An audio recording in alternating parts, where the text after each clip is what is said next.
Hey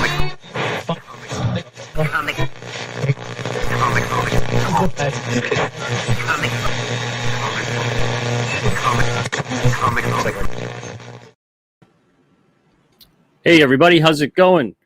Welcome to the first episode of Comic Book Radio. Hope you guys are doing good. Now, this is basically a combination of all of the open mic type shows that I do. So Open Mic Monday, feedback forum, that kind of a thing. And you guys can come on here to promote a project. You can come on here to get feedback, advice, a critique, something like that on anything you're working on. You can also come on here to vent about anything. You can come on here to introduce a topic, ask me a question about Alterna or anything else. It's up to you. It's kind of an agenda-free sort of show. It's almost like a ask anything, anything goes type thing. Almost. Of course, I would say within good taste, but that's very subjective. So yeah, it's I know, I was cheeky with that. We're the good one. The good CBR. The link is posted to the top of the chat, so you guys can see that right there. It's an invite link to be on air. I ask that you guys have headphones, a headset, something like that at least, so there's not a feedback loop, and we can hear you nice, loud, and clear. All right, I want to say hello to you guys. Ara, what's up? Thank you for joining, my friend. Christopher John says this will be exciting. I don't know what this will really be. Open Mic Monday is usually pretty good, so the feedback form was pretty good too.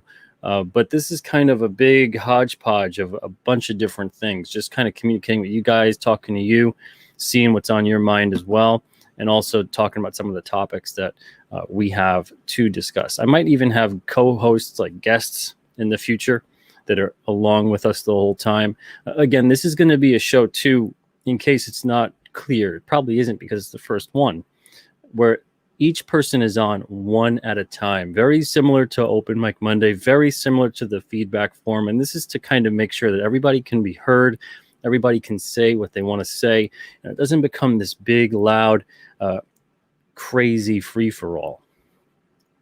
Lucifer Storm, how's it going? Says, evening, everyone. Yeah, you're over in the UK, so it's got to be night by you. Sci-Fi for me TV. Good afternoon. Hope you're doing well. Yeah, Eric. Yeah, it's like 2 minutes. I appreciate the patience, though. Can't you see how patient Eric is? Very patient. Oh, how's it going? Says, what is up? Total excellence, man. And well, appreciate that comment. The chat is absolutely excellent. Jess, how are you going? Hope you're doing good. See, NTM says Samedi's copying Bancroft now with the timeliness. Noah, seriously. Come on air, Noah. All right, let's see here. Adam Wallach says, hi, Pete, long-time listener, first-time caller. I hope you are. I hope you do call in. I hope you do dial in to the stream. That would be great. Brian Blevins says, publishing Pete, I'm pretty sure my invite got lost in the mail. It's pinned to the top of the chat, Brian. Pinned to the top. What else do you need? Do you need an engraved invitation, Brian? Do you need me to send a carrier pigeon out to you? Do you need me to send some kind of an errand boy that might get lost on the way to your house, conveniently so? Do you really need that kind of a thing, Brian? The link is pinned to the top of the chat. And no, I am not staying on Facebook much longer, Brian. I know that's a very important thing to you. Bassmaster says, keep it clean, nothing below the belt. Innuendo is welcome. Outright vulgarity, I'd appreciate for our listeners' sake that we do not have such things, but I absolutely encourage innuendo. Hex Allen, how's it going? Okay, we're going to get started here. We do have a couple guests, I guess, waiting to let's see what they want to talk about. I mean, it's kind of your show as much as it is mine. All right, let's see. Our first guest of the day would be Alejandro. Hey, Alejandro, what's on your mind? Pizza Matty, what's up? Hey, what's up? How's it going?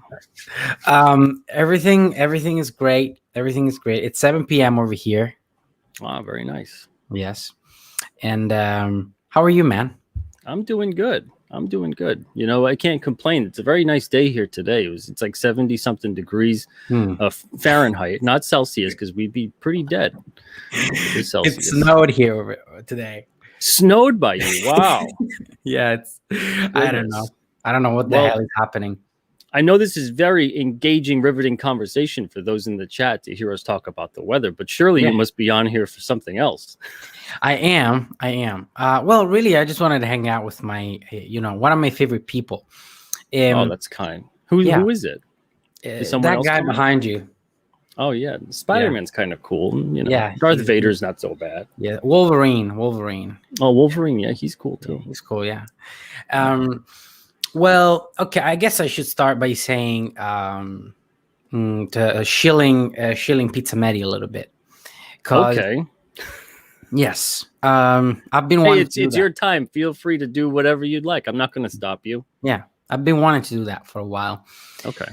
So, a couple of years ago, I posted something on the internet, and I was pretty upset.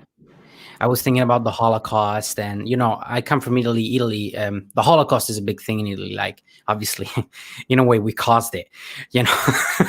So I mean, Hitler was inspired by Mussolini, but we are taught in school since we're children. We watch a lot of movies about that, and so I read Mouse by Art Spiegelman, which, if you guys haven't read it, is a wonderful graphic novel about the author's father experience in the concentration camps, and also the relationship between Art and his father, which reminded me a lot of my own relationship with my father. And afterwards, I was a little bit upset, and I posted something on the internet, in such a way that I shouldn't have. As a result of that, do you mind repeating what it is that you had said? Well, I was unpolitely inviting people to unfollow me if they followed certain rhetorics, basically. Certain movements, radical movements, and such, from the left. And I used to identify. Well, I mean, I didn't know what I was. I didn't understand politics in the least back then. But once I understood it, I became extremely passionate about it, right? And so I said what I said, and I'm a university student, and there were consequences. Let's just put it that way. Okay, like dire consequences. And that caused me from your university. Yeah. Wow. And I went through 6 months of, basically not depression, because I have been depressed, and that wasn't really depression, but it was, I was scared, right? Because I came in the UK, I was 18 years old. I'm 25 now. And I came here by myself. I didn't speak English. I never worked a day for anyone beside my dad. I didn't know how to wash dishes. I didn't know how to make my own bed. I never had a bank card. I learned to be a human being over here, and so this now was threatening everything that I had worked so hard towards. A moment of rage, saying something on the internet, and somebody immediately screenshotting it, shooting it, however you want to say it. Was it that someone, like a fellow student, had reported the comment? Was it a teacher had seen it? Was it just students? Rando? A student? Yeah. And, a moment's mistake. And wait, so just to clarify your position, all it basically was you were on Twitter, you had said, right? Instagram, and you had talked about, if you agree with this sort of a thing, unfollow me. Is that basically the gist of what you had posted? So what I was saying was, because I had become so passionate about politics, I was going to post about my interests. And as a result of that, I was basically warning people of a certain kind, you're probably not going to like the things I'm going to post. So, instead of engaging in needless conflict, I'm just going to tell you right now, you might as well unfollow me, or you're welcome to engage in polite conversation with me down in the comments. I'm open for that too. Nobody paid attention to that, to the part where I was open to conversation. It was all about my my language in the post, which wasn't the most peaceful language, right? So yeah, because of that, I went through a great deal of stress, and then I found you. I don't even remember how I found you. You must have been recommended by YouTube. Maybe I was searching about comic books, and I started listening to all the things that you were saying about, all your explanations about the industry and printing comics and the comics that Alterna was publishing. And I sort of, I don't know what, something about your face, something about your voice or your demeanor. I got really like, I started seeing you like as a friend in a way, right? Um, and and you gave me the inspiration to and the knowledge as well, because inspiration on its own is not enough to do the things we do, right? You need knowledge as well, and you need willpower, and you need to be strong. Um, thanks, guys. And so you gave me that. You provided me with that knowledge and with that inspiration, and you have been doing so ever since.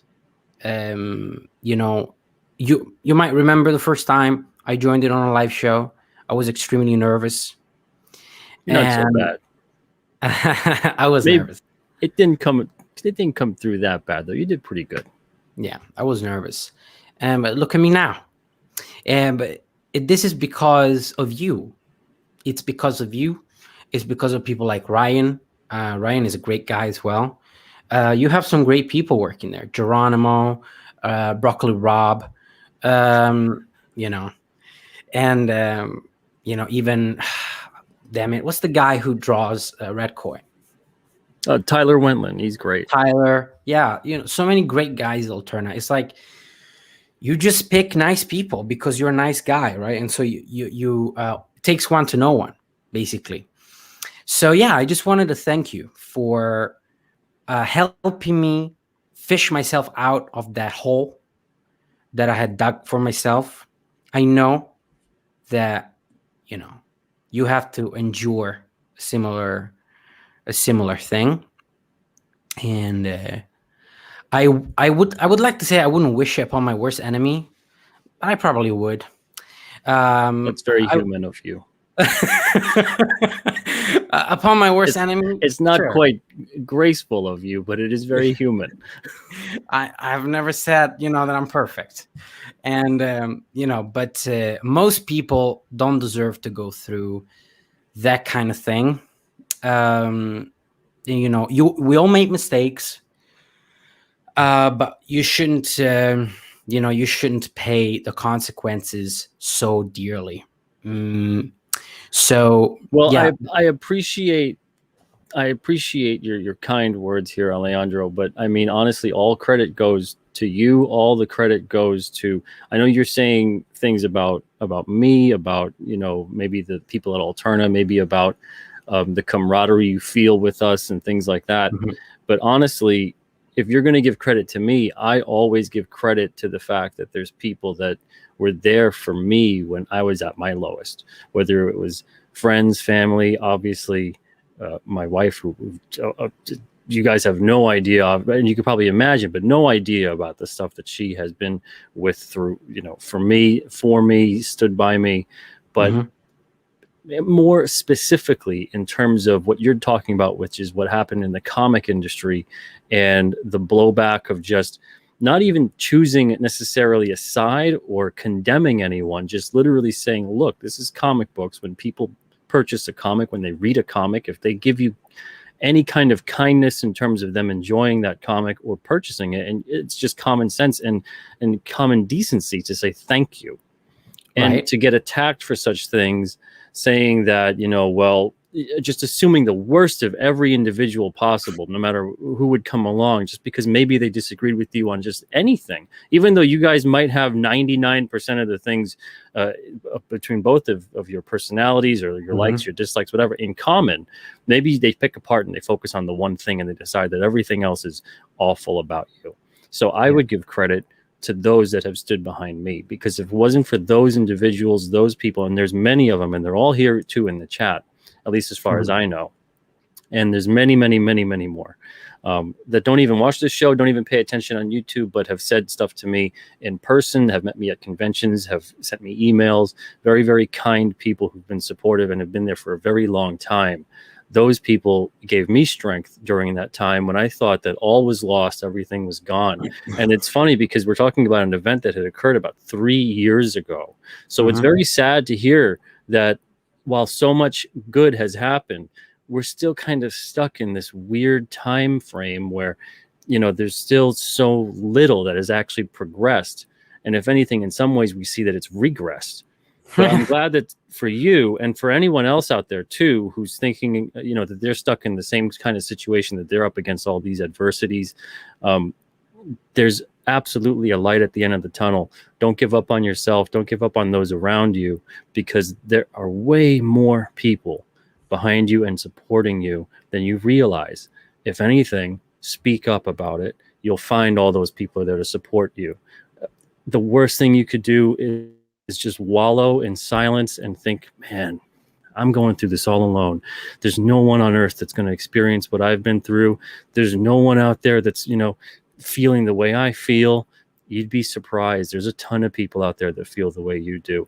And if anything, Alejandro, it's a testament again to your character that you overcame your adversity. So don't, I understand and I appreciate the credit that you've given to me or to others that have given you strength or inspiration, but never, ever, ever take any of that away from yourself and the fact that you overcame a pretty serious thing that for some people it could have been really bad. It could have been the end of many things. It could have been lethal.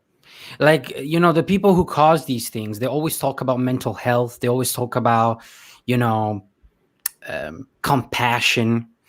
They don't know anything about that. They're liars. They're liars. They're evil people. Well, the thing is also is that they are products of being manipulated in their own life as well. They've been led down a path to believe certain things that were true, and they are now lashing out because they're slowly finding those things are not true and they've been lied to. And they can't lash out necessarily at the people who caused them that harm directly.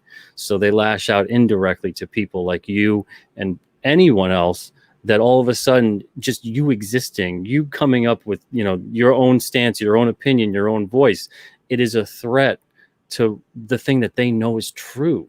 It's kind of like you're around people who are, and I mean, I've had friends that, like, I'm not that big of a drinker, but I've had friends in my time that all they want to do is drink and get drunk and have fun. And I'm like, hey, you guys do whatever you want to do. Yeah. I'm not, maybe I'll nurse a drink the whole night. Maybe I won't drink at all. It's okay.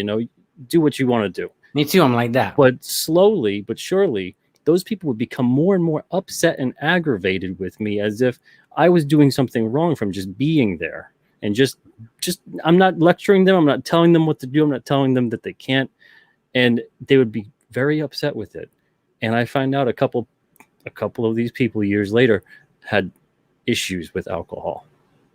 And it was one of those things. One of them came up to me and they had said, I think maybe it was you kind of being around. It made me feel like, well, I'm a little guilty for being this way, even though I didn't do anything. I didn't do anything at all. If anything, I said, you do what you want to do. So you doing your thing, you being you being out there, you having the courage of your convictions.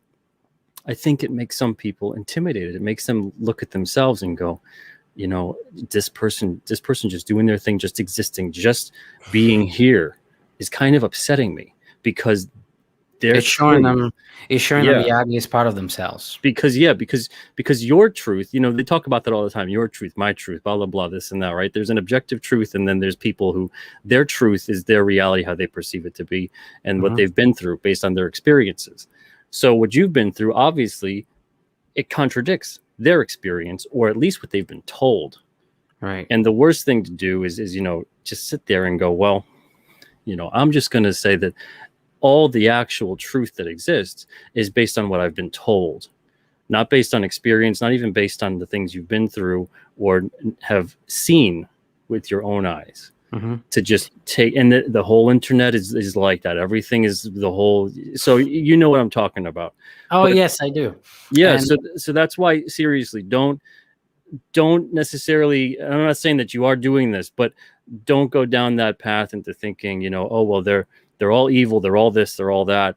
What they do may be evil, but I don't know if many of them are truly evil. I think a lot of them are misguided. I think that a lot of them are manipulated, and they've been let down, and they are lashing out, and they don't have anybody that they can actually turn to that could just tell them, hey, look, let's lower it a little bit here. Stop being so angry all the time. Stop trying to control everybody else. Work on yourself, and that's how you'll get to be at that point of happiness and peace that you need. Right. So let me rephrase that a little bit then, because you are right. I used to be like that. I used to be like them, and that's just your truth, right? I mean, that's how you see the world. It's like hearsay when you're like that. You are what you hear around you. Basically, you are the rumors, you are the trending topics, you are the what's happening around the world column on Twitter. You are those things, right? And it's a little bit your fault, but it's not fully your fault. It's a little bit your parents' fault, and then it's just that you're ignorant, and it's just that you don't have anyone there to guide you, or maybe sometimes you do have someone there to guide you, but you just don't get it. It's at some point, though, every single person has to draw the line and go, enough is enough. I have to take into account that I can do things to change my own situation. Certain people, certain things might have happened in your life that have led you to where you are now, but it doesn't necessarily mean tomorrow has to be just like yesterday. And I think a lot of people get into that frame of mind of thinking, well, as long as I try to attack the past that hurt me, as long as I keep doing that, then I can change the future. And no, it's attack today. Make today count.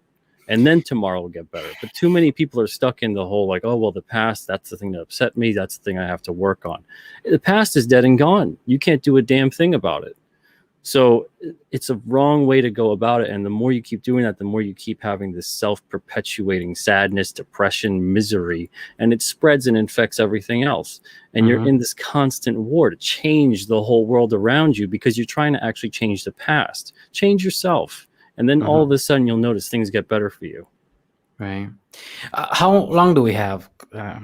Well, we've got a bunch of people now that are waiting because we had such a great conversation, Alejandro. So I am going to have to wish you adieu. But anything else you wanted to say before you left?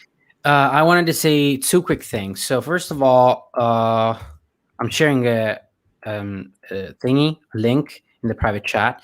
So guys, if you could share it, that would be great. Sure. That link is going to lead you to a video on YouTube that is going to help you to hide the what's happening bar in Twitter. Today, I finally almost lost it, right? I just can't anymore. People celebrating the death of a great hero. Oh, okay. I see what right. you mean. Right. Yeah. All those kind of things. If you're tired of that kind of misery and just, constant, stuff like that, 3 easy steps from that video, and it worked for me. You're not going to see the trending bar anymore. So I hope you guys do it. Also, Campaigns app, Columns of Creation. We are almost at $3,000, and it's been a week. So 20% of the way there almost, and it's thanks to you, 60 amazing people. Thanks, Eric. Eric is amazing. Backer number 2. I'll never forget it. And so Thank you so much to everyone who contributed. If you're in the fans, I know some people like to wait for the campaign to, hit the goal. I appreciate why you do that, right? To prioritize the campaigns, but your contribution could make the difference between us getting there and us not getting there. So please, if you like the comic, the concept, the art, whatever, consider backing it. I would really appreciate it. And thank you, Peter, for being one of my favorite people in the world. And thank you to the chat. Well, thank you for such kind words, Alejandro. Appreciate that, man. Well, it's nice to know that I am one of your favorite people in the world, because sometimes, I'll be perfectly frank with you, I'm not one of my favorite people in the world. So it's nice to know that on those days when that's how I feel, someone else out there like yourself has nice thoughts about me. Yeah. Remember it. I will. Thank you so much, right. Alejandro. Have a wonderful evening. You too, man. All right. Take it easy. All right. You too. Bye. All right. We have a bunch of people waiting, so let's get on to the next person here. Again, this show is it's the first of its kind for me anyway. I don't know if anyone else does stuff like this, but you guys can come on here to promote, you can come on here to vent, you can come on here to talk about pretty much anything.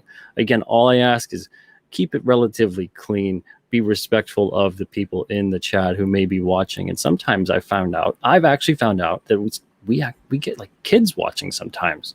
This isn't a kid appropriate show, but 12 to 16 or whatever, those are kids to me anyway. Man, I'm getting old. So again, keep it relatively respectful. Okay, next up we have Chad Townsend. What's up, Chad? I am so happy to be here. I'm happy to have you. Man, I admire you so much, Pete. You're doing great things. Is this going to be a whole show of you guys coming on? Yes. Say you like me? Let's praise Pete. With Pastor Pete. Let's praise him. Everybody in the chat, I promise this is not a setup. This is not a show that was made. So everybody comes in here and goes, "Oh, Pete, you're the best." All right. I appreciate it, Chad. I appreciate it. So I work on the #1 television show on Disney. Before I say anything more, all my opinions are my own. So anyway, but I work on a show called Big City Greens, and I'm a huge fan of Alterna. Look at all these Alterna. Oh man, you got a little bit less than the ones I have here. No. I've got more stacked over there, but this is just what I have sitting next to me here on my desk. Man, thank you so much.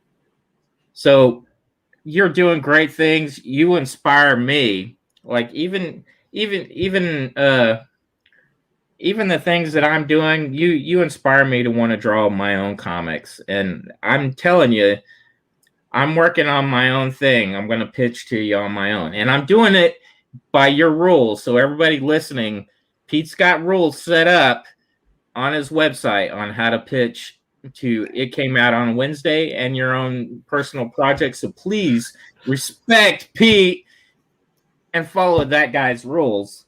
I appreciate that. Yes, that is very, very, very important. I stress it all the time. I still get people to this day that they'll send like a DM or sometimes a tweet, which is the worst thing on earth you could do, a tweet that's like a submission.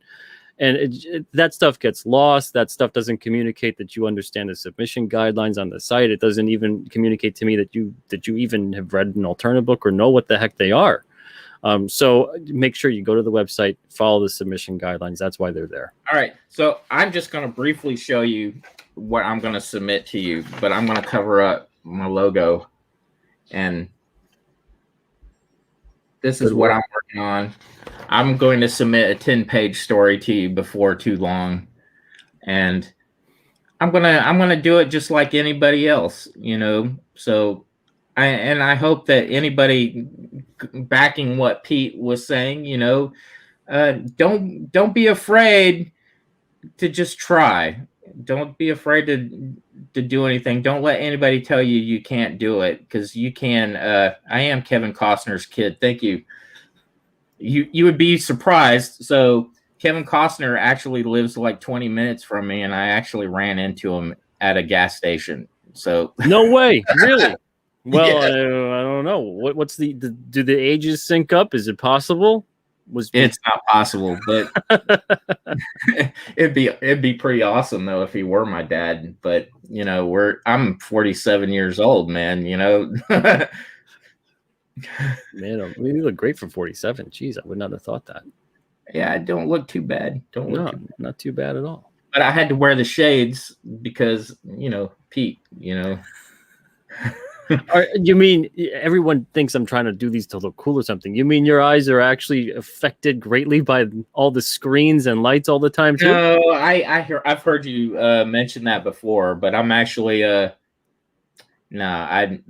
I'm just wearing them for you, just to be as cool as you. Even though you have your eye issues, I've got 1/3 colorblind issues. Oh wow, man! And I've actually learned to work around it. But my inspiration happened to be one day I watched the Drew Struzan video of him painting the Hellboy poster as a DVD, and I was shocked. He paints everything in grayscale first, and then overlays his color on top of it. Yep. And that was just like a light bulb went off in my head, and I started doing that. And now that's how I do it too. Yeah, I'm able to paint like that now. So I was really. Sometimes it's so obvious. All life's answers are so obvious and staring us in the face, and we don't ever see it. So, well, what's nice about that too is that even though if you are a third colorblind, I mean, you can actually put a unique perspective on the colors in your own art. That maybe we can't possibly understand. How did you arrive at that? Like, wow, that's a crazy color palette. And then meanwhile, it's just because of the fact that you're a third colorblind. Yep. So anyway, I just wanted to hop on. I saw you pop up on my phone, and I was actually getting ready to leave the house to go grab some lunch and some art supplies because, on the side I like to draw and do my own comics, for fun. It's not just about the work I draw every day to day. You got to if you're gonna make art and comics, you got to do it for yourself too. Oh yeah, you got to be happy with what you're making every day, otherwise it really comes through. You know, it's kind of like the chef that hates what they're cooking, and now the food tastes like crap. Yep, make your own food, people. Anyway, I just want to say hi and really reach out and get to meet Pete for the first time, and I love you, man. I think you're very awesome. You're doing great work. No joke. You're doing. I appreciate it, Chad. Thank you, man. You are a unique individual right now. And I think people are gonna wake up and see it at some point. So thank you. That's very kind of you to say. A unique individual. You are, man. You're doing things that nobody else is thinking of doing. It's like so obvious. It's like right in front of their face, but they're so mentally blocked at the way things have been done. They can't even see it. I think that's the point of the whole world, though, right? Is to constantly distract everybody and put them in such a state that they can't actually focus on self-improvement. Just keep everybody emotional and angry and fearful, and it's so sad. But if we could actually overcome that, I think we can accomplish a great deal. Yep.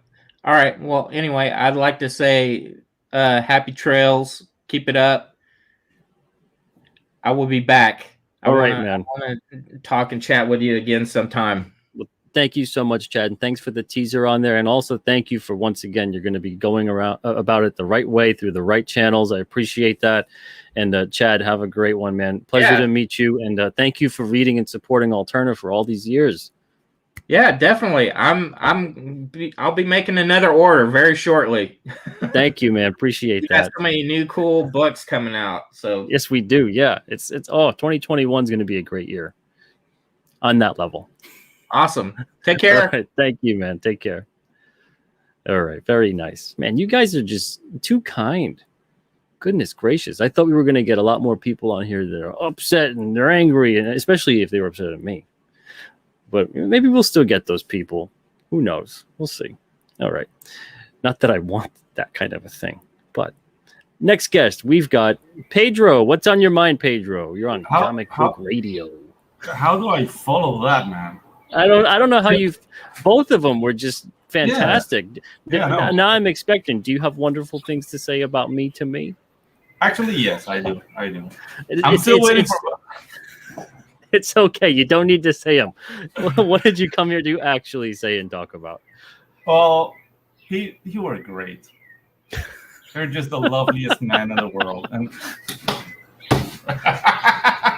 no, dude. Okay, I'm waiting for my alternate books. They're on the mail now. I'm really excited. Oh, great. I found this way to bring down shipping costs. And I Fantastic. don't know, like I have this information. I want to share with my Australian CG guys to see if they can find some way to get that going. Sure, yeah, go for it. Because the thing is, like, when I ordered from Alterna to my Panamanian address, it was like $90 Yeah. to get a. I brought that down to $11. And Wow. dude, it's just setting up. I mean, there's some kind of businesses here that they basically work with Amazon, so it's only one address, but everybody orders to that address, so they ship in bulk. So then they're like a reshipper. They get all this stuff, and then wow. Yeah. So it's a mailbox in Miami. So if somebody from Australia can set up that kind of business from the U.S. to ship in bulk, not only comic books, but whatever, I think the problem's solved. How did you discover this? Is there an easy way for people to go to like a website or anything like that? It's well, what the business I use is called Mailboxes. But I have a friend because they're like McDonald's. Like anyone, just get the franchise and just set up our mailboxes in the area they live in.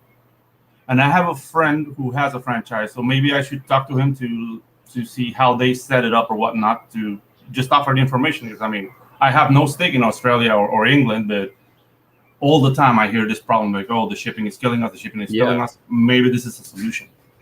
You know, is it possible at all? And I don't know if you would know. Maybe this is something I would have to see and look into and talk to them myself about. But would it be possible for us to ship to them with the address internationally of where it would then have to go, and then they could take care of that? Okay, the way it works is that it's only one address in the U.S., right?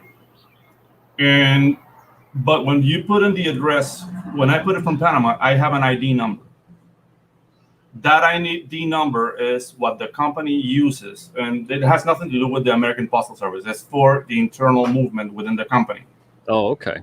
So with that ID number, it knows exactly to where it needs to go within Panama. Because I mean, they have offices all over Panama, and it's just that it's that simple. Like I got like a medium box, and the shipping was like $30. It would have been 100 and something. With Holy the weight. Smokes. Yeah. So it's a good solution. And yeah, so there's that. And the other thing is like my book is finished.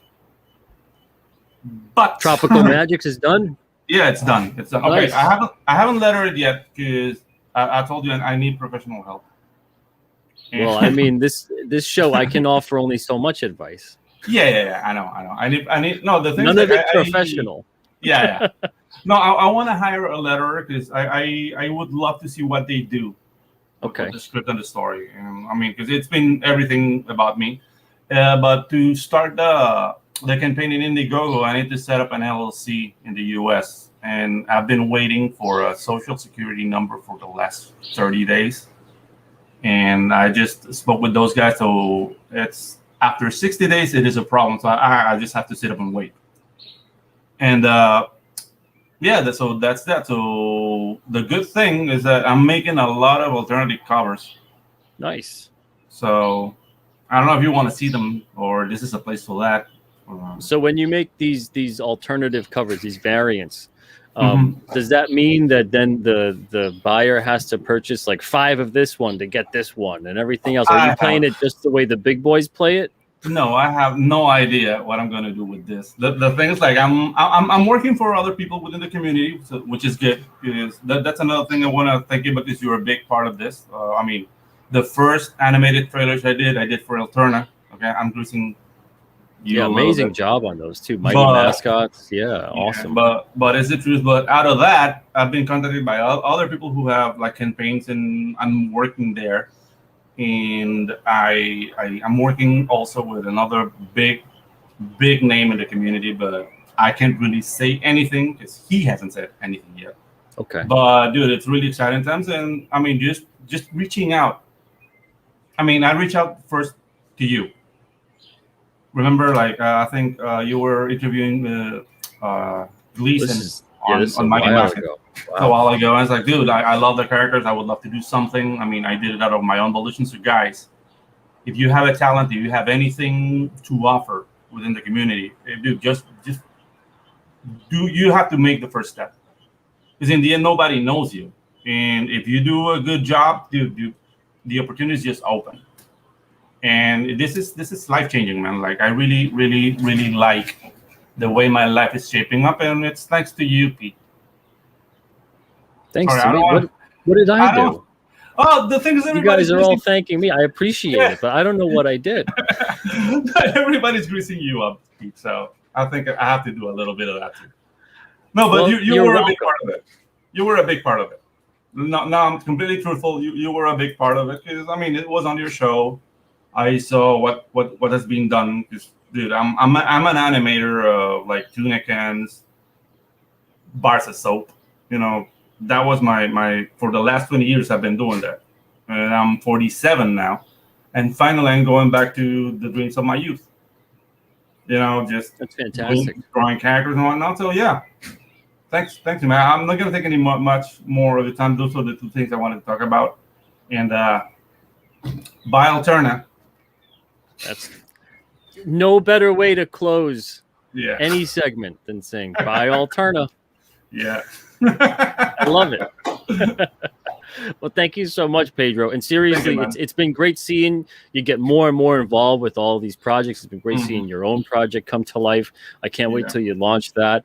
And also, everybody that may have joined just recently, Pedro started off talking about how he can get his shipments that should be international going to him for very, very expensive prices. He can get those a lot less. And it sounds like it might be something that each individual has to look into and sign up for, but it's a way to knock down the price. It sounds almost like 80% or more. Yep. So definitely everybody should look into that. And if you want, I don't know if you're a mod in the channel, but if you're not, post something when you're out in the chat. Yeah. And if you want to post up the website or anything else, or even a website to your own stuff, just let me know. But you'll be able to do that once I make you a mod. Okay, cool. All right. Thank you so much, Pedro. All right, Always man. good talking to you. Good seeing you, man. Cheers, man. Take Pleasure. it easy. All right. Man, oh, man. 3 in a row of people thanking me for things. And yeah, Geronimo says, I had amazing French toast today. Thank you, Pete. You're welcome. I'm sure I had a hand in that somehow. You guys are pumping me up. It's good for you that there's enough things that happen in day-to-day life here that really bring me down. Otherwise, I'd be, high as a kite right now, feeling so good about myself. All right, next guest. We've got, oh boy, we got this troublemaker here. Looks like on the line we got Brian Blevins. What's up, Pete? You're wearing Facebook blue too. Yes. That's just purely coincidental. Believe it or not, I have something serious I want to talk about. Oh, okay. Wow. Very nice. Yeah, since we're doing a radio show. Okay. So one of the biggest things that I love about you is that you're a publisher and you have that publisher angle to majority of the situations that happen in, basically in the news of, in the realm of comics, right? So being somebody who owned a comic book shop for many years, dealt with comics, forever, still deal with comic books in a little bit. Like, I don't feel that the comic book industry, the distributorships as a whole were being clearly represented when, obviously you have your own situation that was talked about, but there was no rebuttal. There was no, adversarial position set in. And I would love to have that conversation with you real quick, if that's cool. Yeah, sure. So everyone is super like, oh my God, Diamond's done after the announcement of the Marvel Penguin Random House deal, right? That seems to be like a big advertisement out there, a big news worthy event that has happened. And, this was the same stuff that happened when DC decided during the COVID time period that they were going to move and go to another distributor because Diamond wasn't distributing. So what I think a lot of people did not realize and did not unpack is the idea that the reason that Diamond stopped all of that is because they didn't want the local comic book shops who were already hurting to continue to go into debt to them. Because most of them had, no way to sell their items. Some of them even had terms that were continuing to build up. And they stopped to give that reprieve to the local comic book shops so that they didn't go out of business, which some still ended up going out of business. But I mean, they worked with them and they made that decision to help them, and the reason DC and all them were getting mad is they were like, well, man, we're not getting paid. Well, the reason they weren't getting paid is because Diamond wasn't trying to take every dime that the local comic book shops had that were keeping them afloat during this time period where we had, no realistic idea what the future was holding. And Diamond never got that credit. No one ever talked about that. They just talked about, oh, well, this person's abandoning ship. This person's abandoning ship. Like, has there been problems with Diamond? Of course. They were the only game in town also. I mean... Well, I think no matter what, I think it's wrong to fully blame, and I've gone down this road before, I think it's wrong to fully blame every single one of the industry's fails and ails on Diamond. I agree with that as well. I think every single aspect of the industry, whether it's retailer, publisher, creator, we've all could have done more over the years. We've all could have addressed a lot of different issues. Last year was a great time to reassess things. If anything, Todd McFarlane was one of the biggest voices within the industry that was saying, hey, look, let's reassess what's going on here. And they didn't do it. People got pissed about it. They were like, oh my God, you can't talk like that. You have to kind of just full steam ahead with whatever the rest of the industry wants to do all the time. Yeah. And obviously whatever is going on in the industry all the time is so far not really helping the entire industry. Yeah, I mean, it's only benefiting certain people. And I think now once those people have found that they're not really getting any benefits from it, they're kind of going, okay, well, nice to know you. We're gone. Whether that, I don't know the ins and outs of their contracts. I don't know when their contracts were up. I don't know what the deals were. Yeah, but and obviously, I think all of that stuff is kept in house too. Yeah, like, that's not been very, very publicly announced. But yeah, and one of the deals is that DC came out the gates, guns blazing, fully like nothing has happened. 20 titles, $3.99, $4.99 price sticker. When people didn't have jobs, people weren't able to go shop. And Diamond wasn't part of that. I mean, they just, they distributed the books, they collected the money. They were the, the middleman, essentially is what happened. And I think now, like all these people that are praising the idea of Penguin Random House, who hasn't really even shipped a book yet, I think they've shipped some maybe, but I mean, they don't have the history involved. They don't have the history with the customers. I've seen where it's been kind of difficult for smaller stores to get accounts with them because they do have these high minimums, and it's hard to get terms with them because, again, you have no history with them.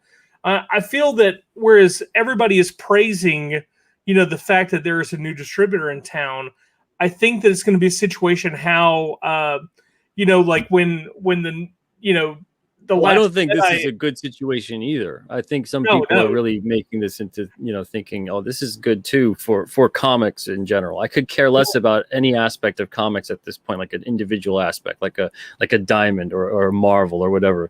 The overall health of the comic industry as it is kind of, it's almost not even my problem at this point because we're so out of the whole industry. We're doing our own thing now. We're not dependent upon even retailers purchasing the books at this point because we're so direct to so many consumers out there and the readers. That stopped carrying books. Yeah, and most of those retailers too, they didn't want our books, whether we were in Diamond or out of Diamond or whatever. If we were in Diamond, there was an excuse. If we were out of Diamond, there was an excuse. If we gave them a bigger discount, there was some other excuse. If we gave them free shipping, there was a different excuse. So for so many of them, I'd say about 90 to 95% of the retailers that I talked to, that many of them bought our books through Diamond, they didn't want to buy our books direct, even though they would make more money directly. So it's it's not just a Diamond problem. It's a problem with the entire industry. Diamond is not doing anything that's helping. And Penguin Random House, the way that deal's working out, I wouldn't be surprised if they phase out periodicals, if they phase out the single issues, because they're not really adept at that whole thing. And as far as them working with Diamond and everything else, I'd be very interested to see, does that mean that Diamond is then going to, and they should, axe away the Marvel catalog that they have that's separate from previews? I mean, between Marvel being gone, basically, and they shouldn't be a preview solicited thing anymore, and DC as well, they should be really focused on indies. But if anything, I think, as history has shown with Diamond, and they have not done anything to make me think otherwise, when things get tougher for Diamond, they take it out on the rest of the industry as well, including their own staff. Because what happened with us was the last 2 years, we used to have a brand manager. And many stores used to have different account managers.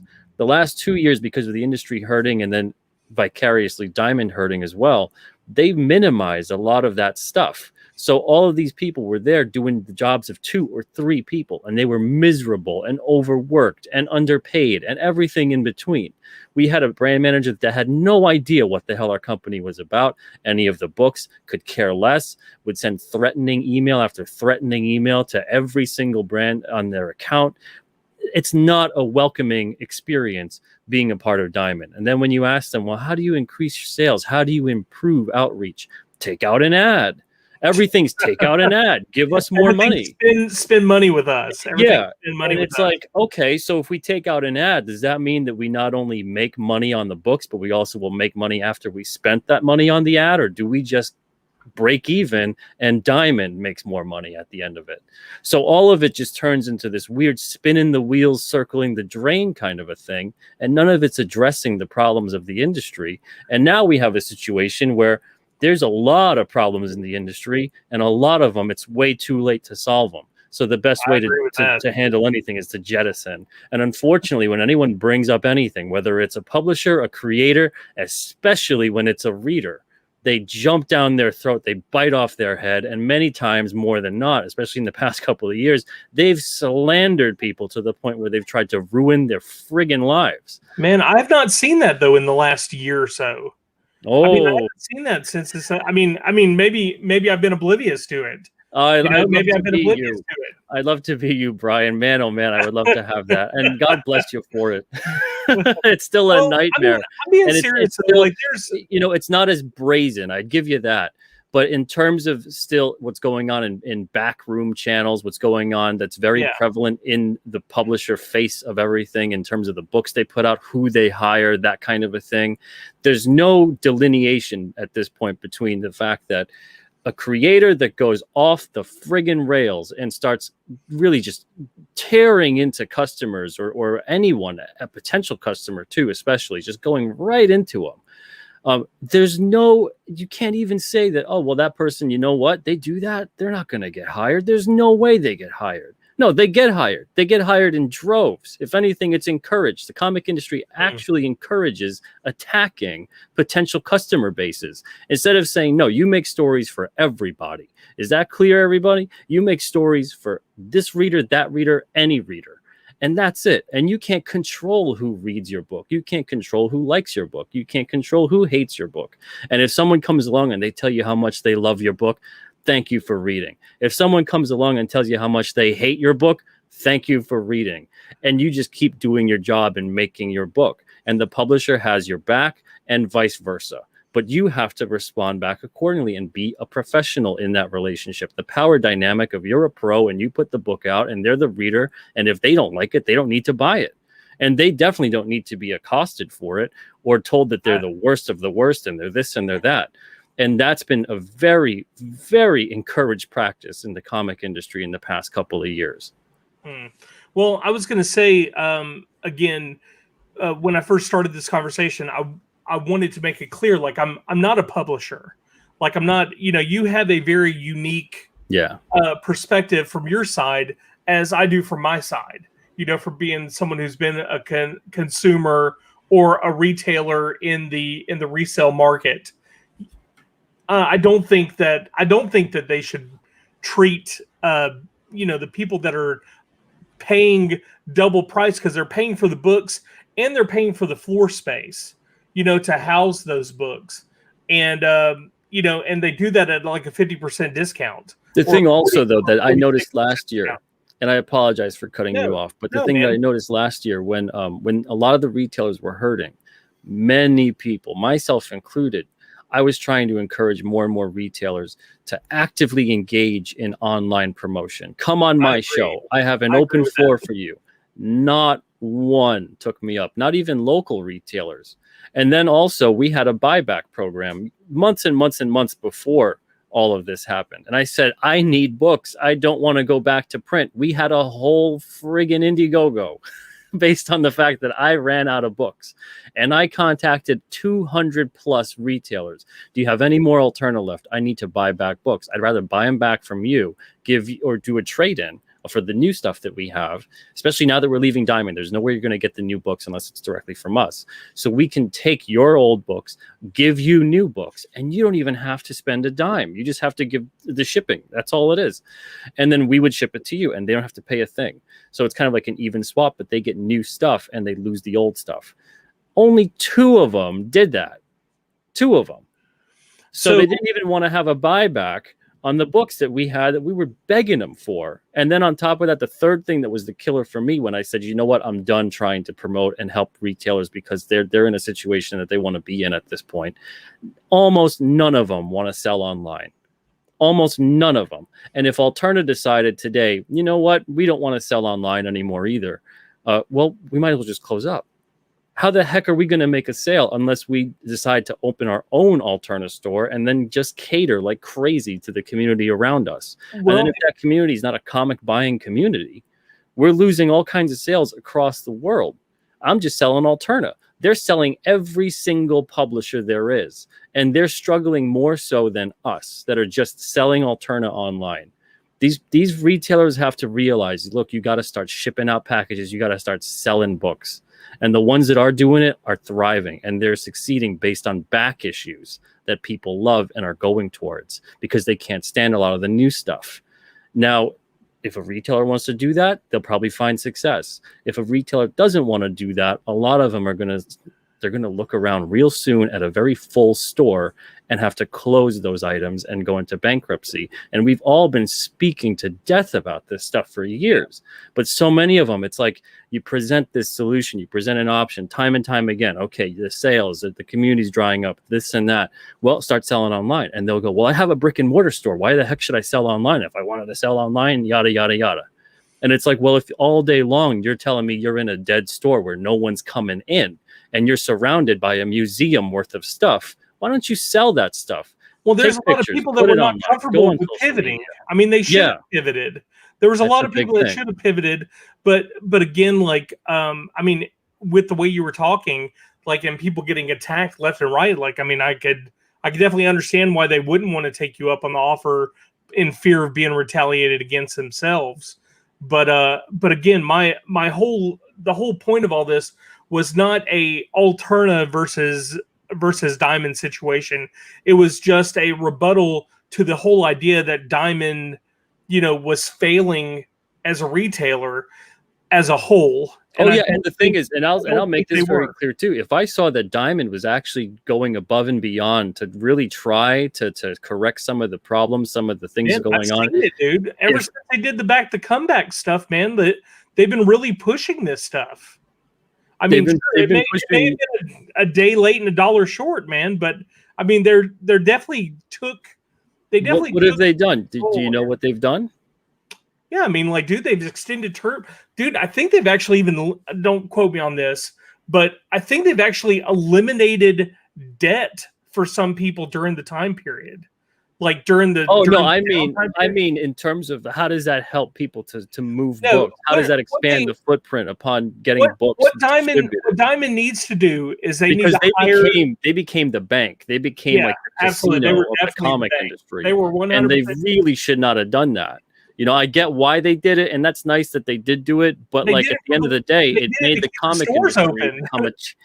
comic industry become an industry of charity as opposed to an industry of business.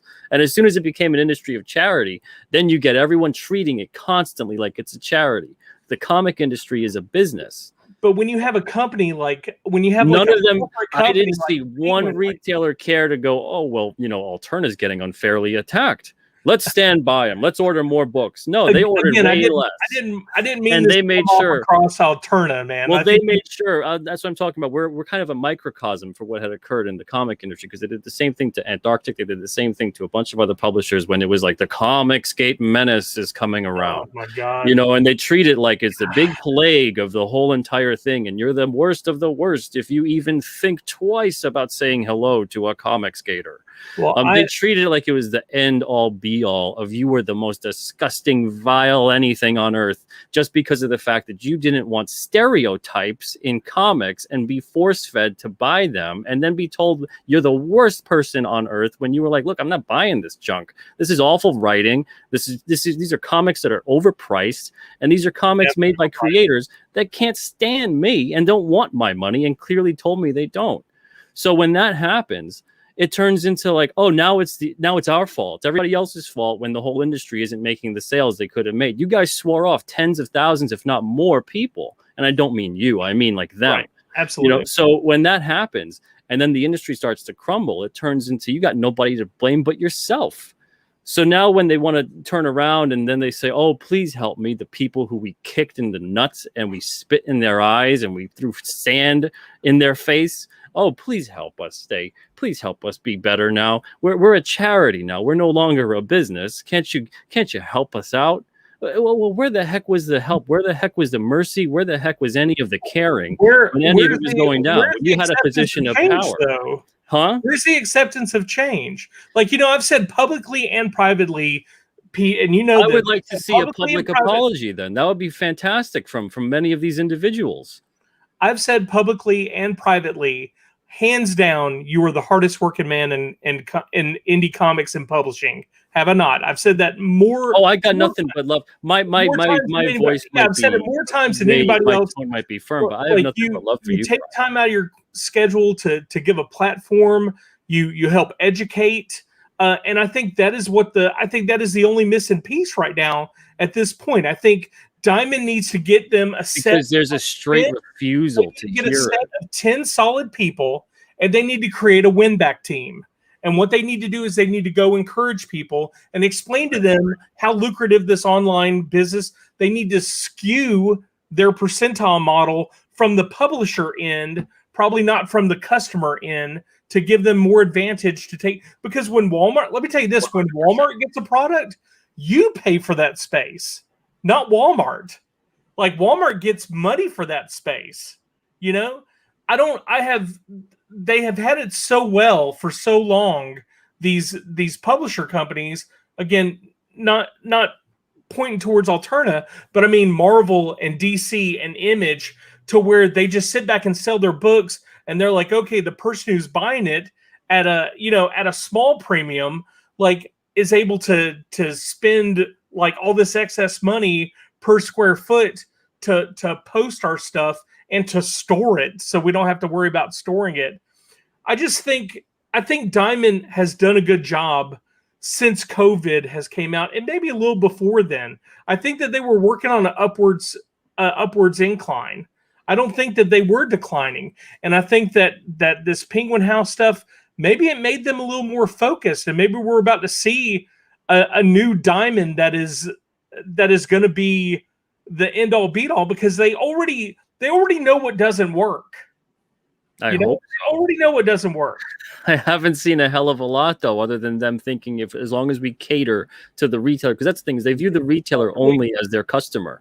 They haven't shown that they view the mass majority or most of the publishers as their customer as well. They're a distributor, so both sides are their customers.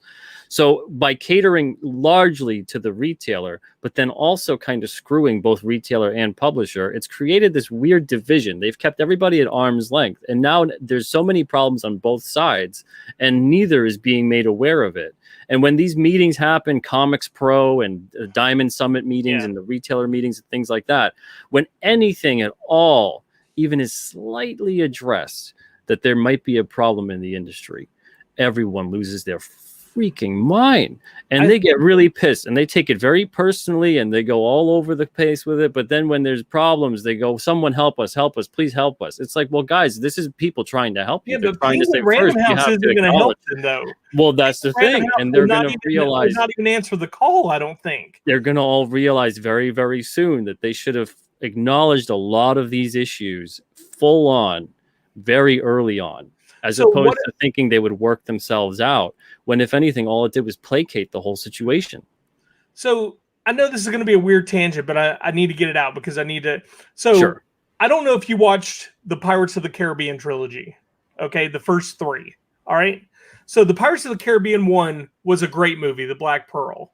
And then you had the second episode, which was The Dead Man's Chest, which was part of a two-part, right? And Dead Man's Chest was not really... I disagree. I disagree with that comment.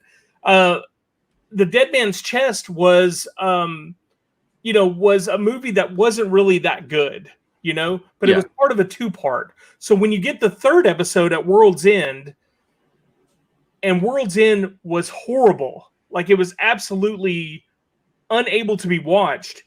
Why are you such a racist, Brian? It made Is it because there were women? Are you a misogynist? Is that why? No, I'm just saying it made Dead Man's Chest look that much better because it was so bad.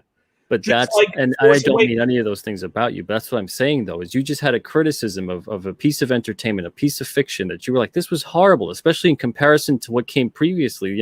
They had standards, they had quality, they had a story, they had all these things. When anyone is mentioning any of these issues, largely top to bottom, not like one facet of it, not just the creator who feels they're being attacked, the publisher, the retailer, everyone is mentioning, oh, what are you, a misogynist? You're a racist, you're a bigot, you're this, you're that. There has not that ever creates so many problems, and those problems are all indicative it has been a long of time burying since the there has problems in been- the comic industry. It has been a long time since there has been something to compare it to, is what I'm saying. Like there has not been any comparison because Diamond was lone. That's what I'm saying. Again, Force Awakens comes out, everybody's like, oh, Force Awakens. Well, when Last Jedi came out, it made Force Awakens look like a masterpiece. Well, Diamond being the end-all be-all to the distribution of the comic industry, if anything, that grants them unbelievable amounts of leverage and power. I don't want to say end-all be-all. But largely, who else was distributing single-issue nobody periodicals was, comics?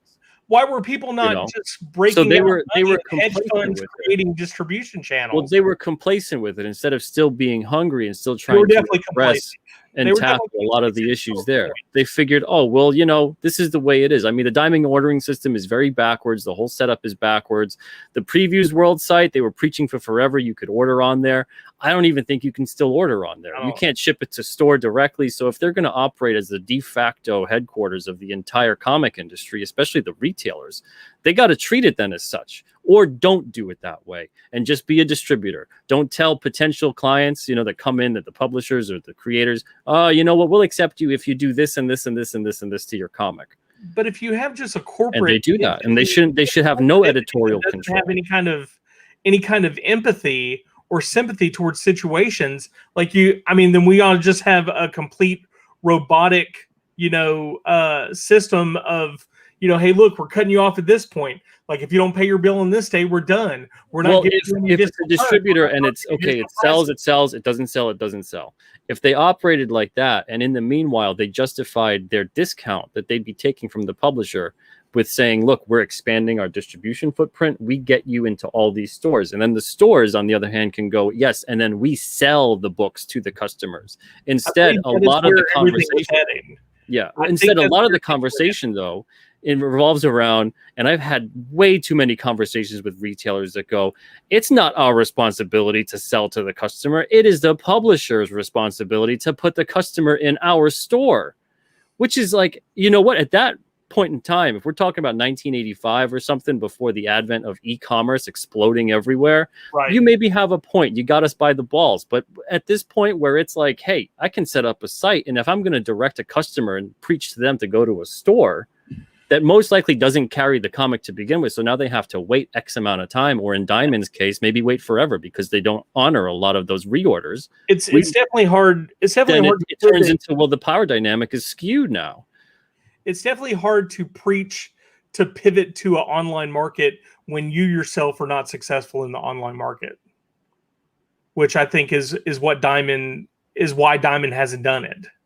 It's so strange though, because they should have also seen for a while Diamond thinking crowdfunding is one of the biggest things. 100%. I said that. I actually said that in one of the shows that we had. In fact, I said that with some of the Marvel books, because they do these books out so many issues to allow people to draw it. Like there's a lot of books that were just undone that we don't know. We don't know what happened to the book. Well, why don't we just crowdfund the end of the book? Why don't you just crowdfund and just the people who want to get the last couple issues can purchase and get them. Yeah, and that's the thing, is that Diamond didn't, and no publisher, and this is a big problem in the comic industry top to down, they fully pivot away. They don't just like dip their toe and then see how it works. They fully pivot all of a sudden, and it goes completely not the way they think it's going to go. And they do it sometimes and it works, and they do it sometimes and it really doesn't work. But that's in everything. Yeah, and then the thing is that these businesses don't necessarily need to take the full, complete, immersed dive into these sort of things, but they do have to acknowledge that, look, we have to find a way that if crowdfunding is coming along and if it's successful and it booms, not only is that a detriment to the publishers out there, but it's a big detriment to distribution, because the whole point of distribution is getting product from point A to point B.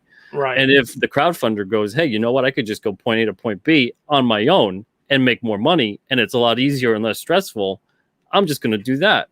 So it's kind of a weird thing that they never thought, you know what, we have to incorporate some of the elements that make crowdfunding so appealing to people, which is an ease of access to order and making it that you can have a little bar there that goes up. Those are two of the funnest things and the best things in terms of crowdfunding. And Diamond could have done that. They could have integrated some kind of thing like that in their site, get rid of that big stupid previews catalog, and seriously just go full digital with it. And that you can go right to the site and everybody could order. I would have loved to have seen an online analytic to show how many people have ordered a book. And it would have been fantastic. And I pitched that a couple of times. I pitched that idea. So have I to 3 brand managers. Well, man, again, I didn't mean to disrupt everything. No problem at all. I've been really wanting to talk to you about this for a while. I've said, hey, look, man, let's have a conversation about this. We're like that. We're not like that on it, but we're like, it's right there. Yeah, I feel that we are going to see a lot of good stuff come out of Diamond, and I do believe that with having a second distributor as a comparison, like, sure, they may do some things right at the beginning, but they're going to do a lot of things wrong because they're finding their footing. Okay, but I think in the end time, like Diamond will persevere, and I think Diamond will actually become better for this, and I think we'll see a more powerful distributorship. I think honestly, this is what I think too. What's going on? I don't think the fact that Marvel left Diamond has as much to say about Diamond in terms of what they've been doing, because obviously the industry's been going the way it is, but it has to do a lot, I think, with the fact that the game plan overall for Marvel has been to get out of the space of single issues, to downsize, to do it in a way where certain people don't look like the bad guy. Yeah, but DC's been kind of doing it though in a way. They've been sort of downsizing while they increase the price of their product. Yeah, they've been downsizing by making books $10. Yeah, it's not going to work out necessarily. But that's the whole thing, is that you could see when these publishers are left to their own devices where they go to. Instead of thinking, no, we have to actually decrease the price, have a loss leader in there, and do direct distribution. Absolutely have a loss leader. Well, quit having... DC should have a way to order from their site. They should. If they're going to be striking out on their own, be on your own. Otherwise, everything else is just you're circling around, and the whole thing is just bullshit, kind of dog and pony show kind of stuff. It's just all a big act. And the thing is, with this whole Marvel thing, I mean, they're essentially Disney comics at this point with the way that it's run. That's how they want to be. This is what they want to do. And Disney's MO for a very long time has been about licensing, has been about adapting of properties.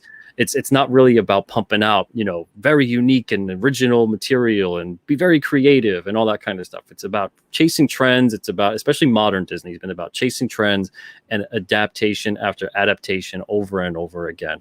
And I think we're going to see this play out with the way Marvel's going and everything else. But at the end, Diamond has to make sure, and all the retailers have to make sure that they have to go, you know what, this is my business. I got to run my business the way I got to do it. It'd be nice to see a lot of comic shops return to form the way they used to be, which was the heyday of back issues, collectibles, pop culture nexus, as opposed to just becoming a pre-order franchisee of Diamond or anyone else.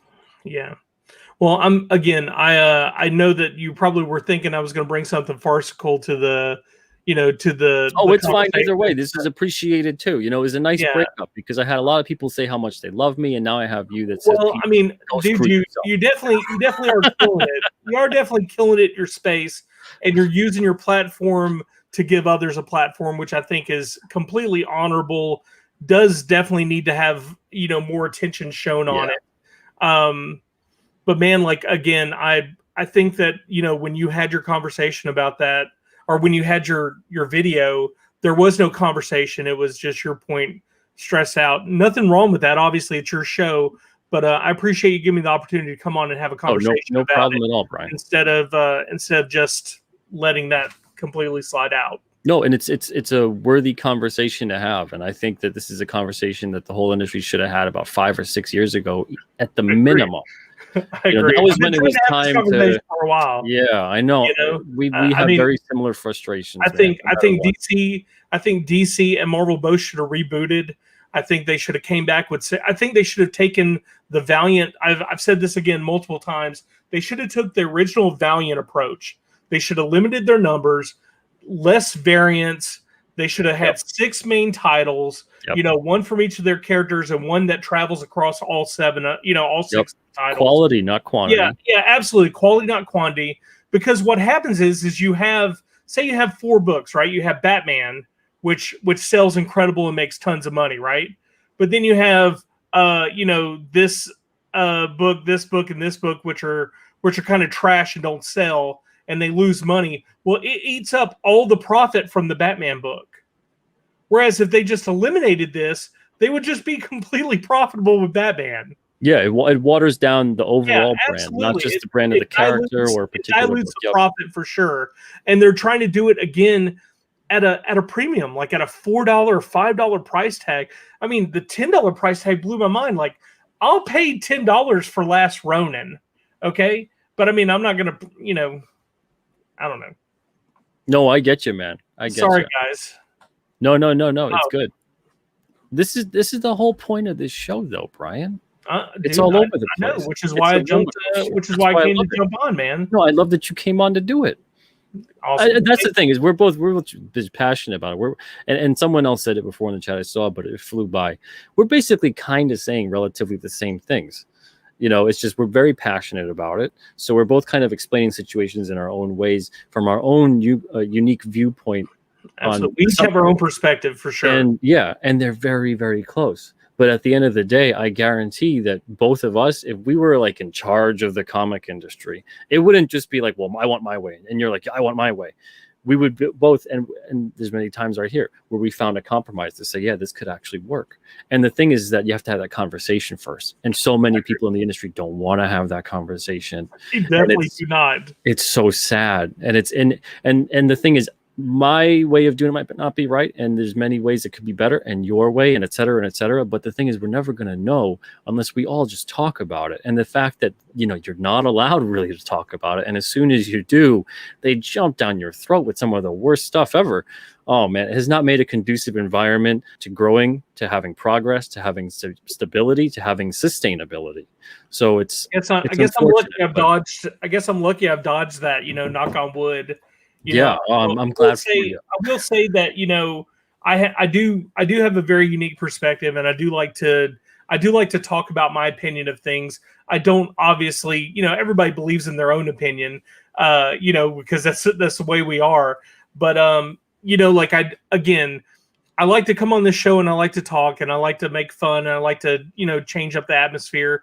We do have the Pop XP show, which, I'm a pop culture, I'm the pop culture expert on that show. Like, I have tons of pop culture experience and information. I've owned game stores and comic shops and all this other stuff. And, it has been good to have that view I feel bad sometimes because I'm not a creator, and it's like, well, why are you judging? Doesn't matter. These, That's fine. why are you judging these other creators? Like, man, I have nothing but the utmost respect for everyone who does that. Like, I have my own stories that I've written, and well, are you a customer? Are you Huh? a customer? Are you a reader? Are you a customer? Oh man, I'm a reader and a customer. Yeah, dude. I have spent way too much money very on important. Kickstarters and Indiegogos here in the last little bit because I've been opened up. Spoiler alert: Joe Catapano's Star Circuit. Like I'm 100% down for that. Yeah, Man. great looking book, great creator. Can't wait. And I mean, there's others as well. I'm just stating that one because I've been very vocal about it. I was gonna say, Brian, where you feel like you're not at the level of, you feel sometimes I'm not a creator. I feel like I don't want these other creators to think that I'm bashing the idea of what they're doing because I'm not. No, but the thing is, see, if you don't need to be, Pedro just said it too, Blevins, you don't need to be a creator to have a valid opinion. And the thing is that I would argue, and I think many others would too, that without a customer, without a reader like yourself, giving those opinions, giving your input, giving your dollar when you feel like this is something worth spending it on. Without you, we don't do anything of value. We're just sitting here wasting paper, ink, trees, and time. So don't feel like your opinion on these things doesn't matter when you're someone who purchases these things. When I become a creator, though, like how much value does that shift on my opinion? You know what I'm saying? Shift. Like, if you can maintain some truth to what you're talking about, and not do the skewing, shilling kind of thing, and like, oh well, I'm not really gonna ever say how I feel about anything ever again when I see something that's subpar or whatever. Then you really have nothing to worry about. It's once you start kind of selling out your opinion on anything. If you don't know, you can't fix it. Well, you don't know, you can't fix it. Hands down. Exactly. No, you're good. You're fine, man.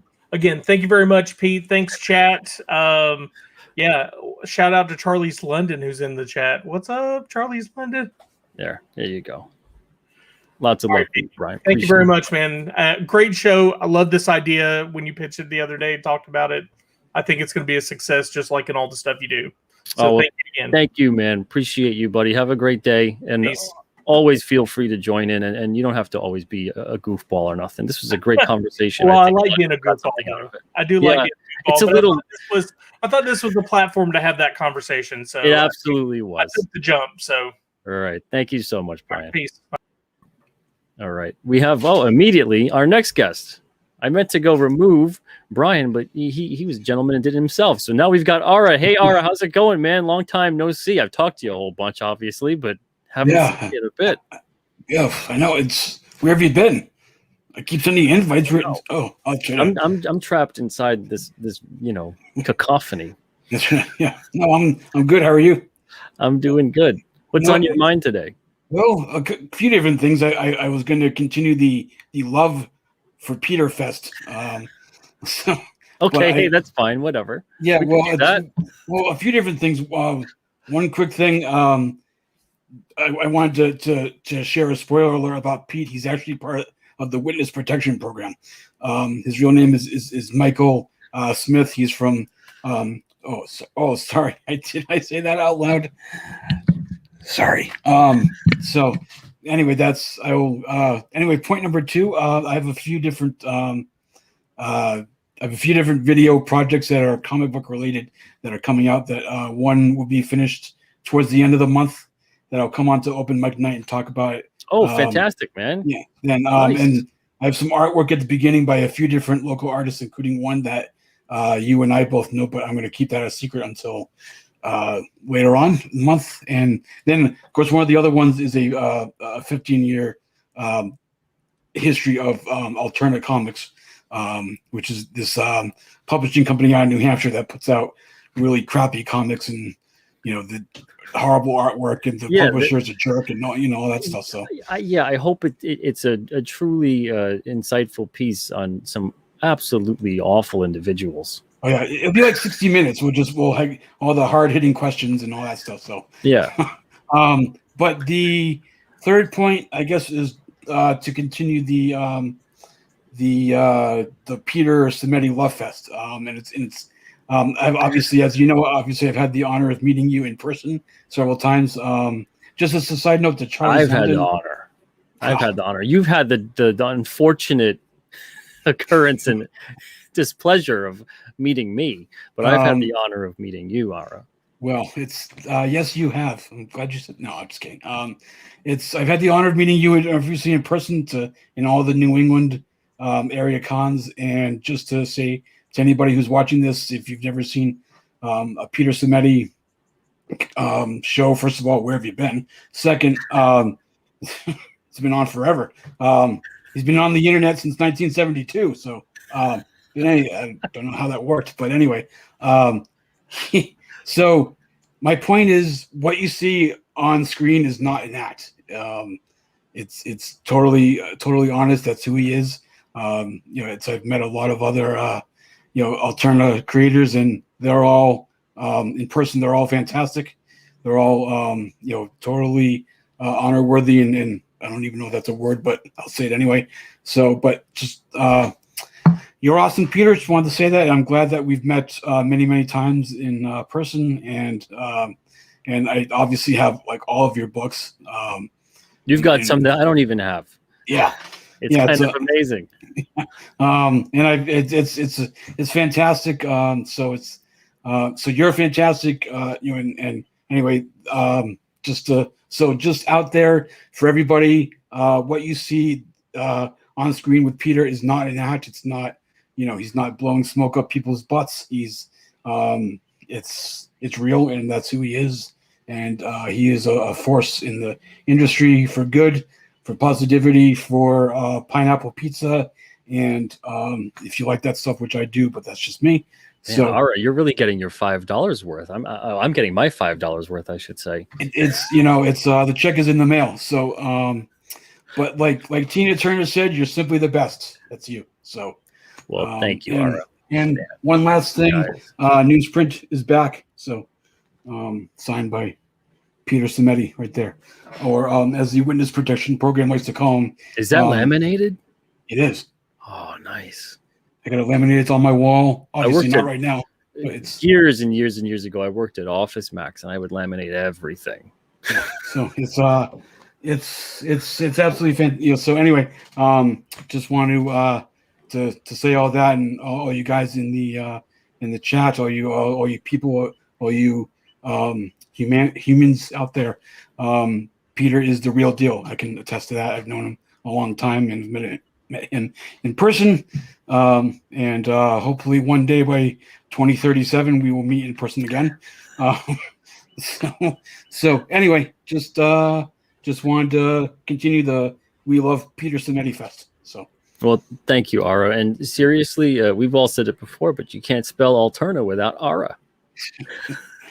We did that purposely. That's another secret people would know. It's when we were coming up with the name for Alterna. That's what we did. People don't know that. No, just kidding. Well, always a pleasure to see you, man. I'm glad you're doing well. And it's seriously, it's been such a crazy year, and I just can't imagine it going on further and further. But it is what it is, right? We'll deal. We'll make the best of it. But it would have been nice to at least see you at least once. I mean, many, every single thing right now. But it's good to see you like this. I'll tell you that. It's my outfit. I love it. You look great. It's when I pass on my pop culture collection and people see all the alternatives, so they're going to start to wonder, like, does he have stock in the company too? Like, I mean, profit? Like, what's like the one thing I don't have? But anyway, I'm getting my first vaccination shot tomorrow. So, as I've always said, I say this seriously. If you do need help, let me know. I'm obviously in kind of the same neck of the woods as you. So, so. Anyway, I appreciate that, man. You're awesome. I love you, man. I love you, all you guys and all you people in the chat, and you're awesome. So, all right, lots of love for you too, Ara. You take it easy, man. Oh, thank you. All right, man. Oh man, you guys are just incredible, man. Dark Emerald March here, $4.99 super chat. Thank you, appreciate that. Says since '72, but took a brief break to play bass for Alice in Chains in '91 and '93. Oh man, that would have been nice. I love Alice in Chains. All the bands and singers I love are dead. That's depressing. But At least we have their music. All right. Up next, we've got somebody else here. They have joined. Who do we got? We've got Ben. Hey, Ben. How's it going? Oh, you're on mute. Oh wow, I didn't expect to get on. I figured there'd be a lot of other people. I was just enjoying learning and listening to you guys. So I'm a little unprepared here, but I do have what's on your a mind? What have you question. got for us? Well, the best thing for me would be to plug my book, but I can tell this isn't that kind of show, and that's fine. So while I've got your attention, Oh, you can still plug your book too. That's fine. It's a pretty much a whatever the heck's on your mind, whatever you want to talk about show. oh wow, well, So we could get to your book after this. Okay, well, I'll ask my question first, and then I'll mention my book briefly. I was looking at your website because you mentioned a little bit earlier the guidelines for submissions. And assuming my first book is a success, I have some other ideas for other comics I might want to make. And I want to kind of combine. I want Rokon to be only my project that I do with my partner, my artist. Not my. It sounds gay, but it's not a gay thing. I think we all got what you meant. It just sounds weird to say my partner, especially in this year. But apart from Rokon, I have some other ideas. So I'd probably go through Alterna or something. When it says promotion, because I mean the production and the organization, I kind of have an idea of how I would go about that. But maybe you could give me some insight on what you would suggest to a brand new baby comic book creator like myself. A brand new about baby how to comic promote. book creator. I would say run. Yeah. Run, young man. Get away. Save yourself. Too late. Well, that's a very broad topic. So what is it that specifically that you want to know, that you're interested in? Well, when it says have a business plan, you recommend specifically scheduling, production, and promotion. Well, scheduling and production, I've got control of. I don't know how to promote myself or my character. You don't know how to promote yourself. Okay, well, promotion is just sharing. That's all it is. Promotion is not selling. People often confuse promotion with selling. The idea, of course, of promotion is to make sales, but it is not the act of selling. Selling is different. Selling is about closing. Selling is about saying the value you get for this. Selling is about putting urgency behind the matter. Promotion is about sharing. So it's easy to share, right? I mean, you've made something, you've spent a lot of time with it, you've spent a lot of time on it. It's easy to just say, hey, take a look. That's not that hard, right? No, that's not hard. Yeah, it's everyone's always very and you don't have to necessarily. I mean, you could be as inventive and as unique and creative about it as you want to be. I mean, it's often encouraged, but it's literally all it really is about sharing and about making sure people are aware of the thing. So what you're even doing right now, you're like, I don't know how to promote. I'm not good at promoting. I don't promote.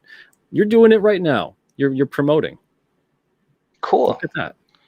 Hey, Mom, I'm doing it.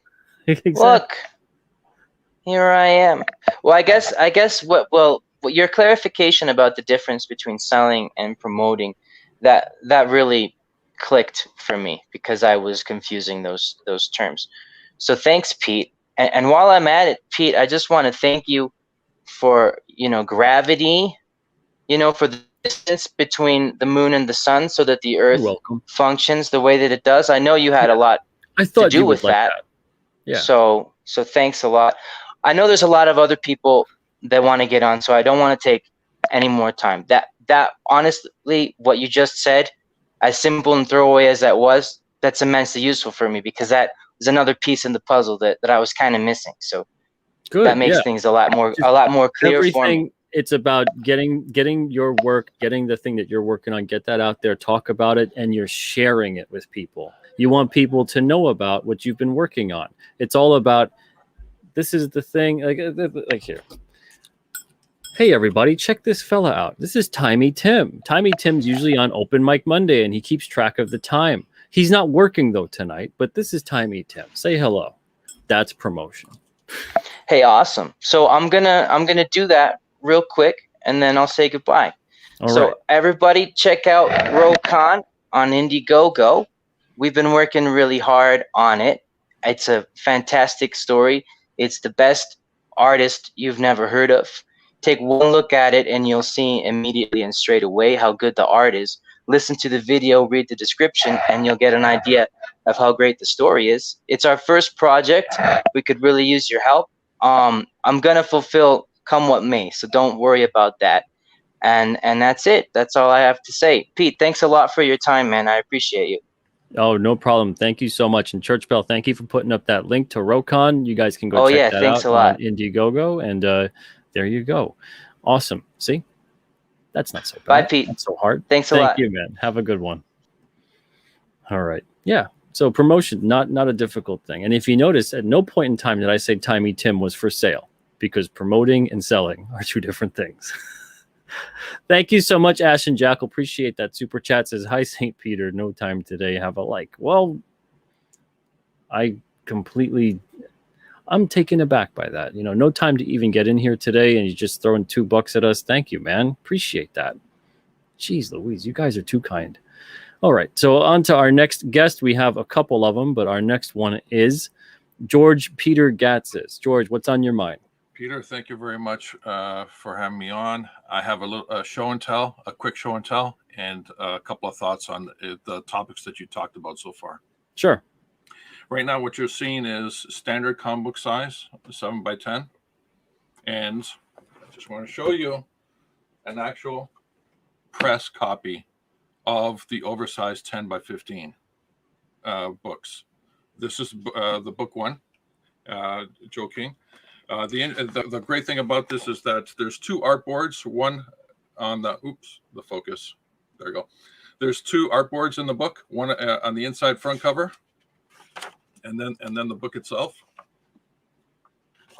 and on the back a second artboard. But this one specifically is an artboard, and the book, and of course the book.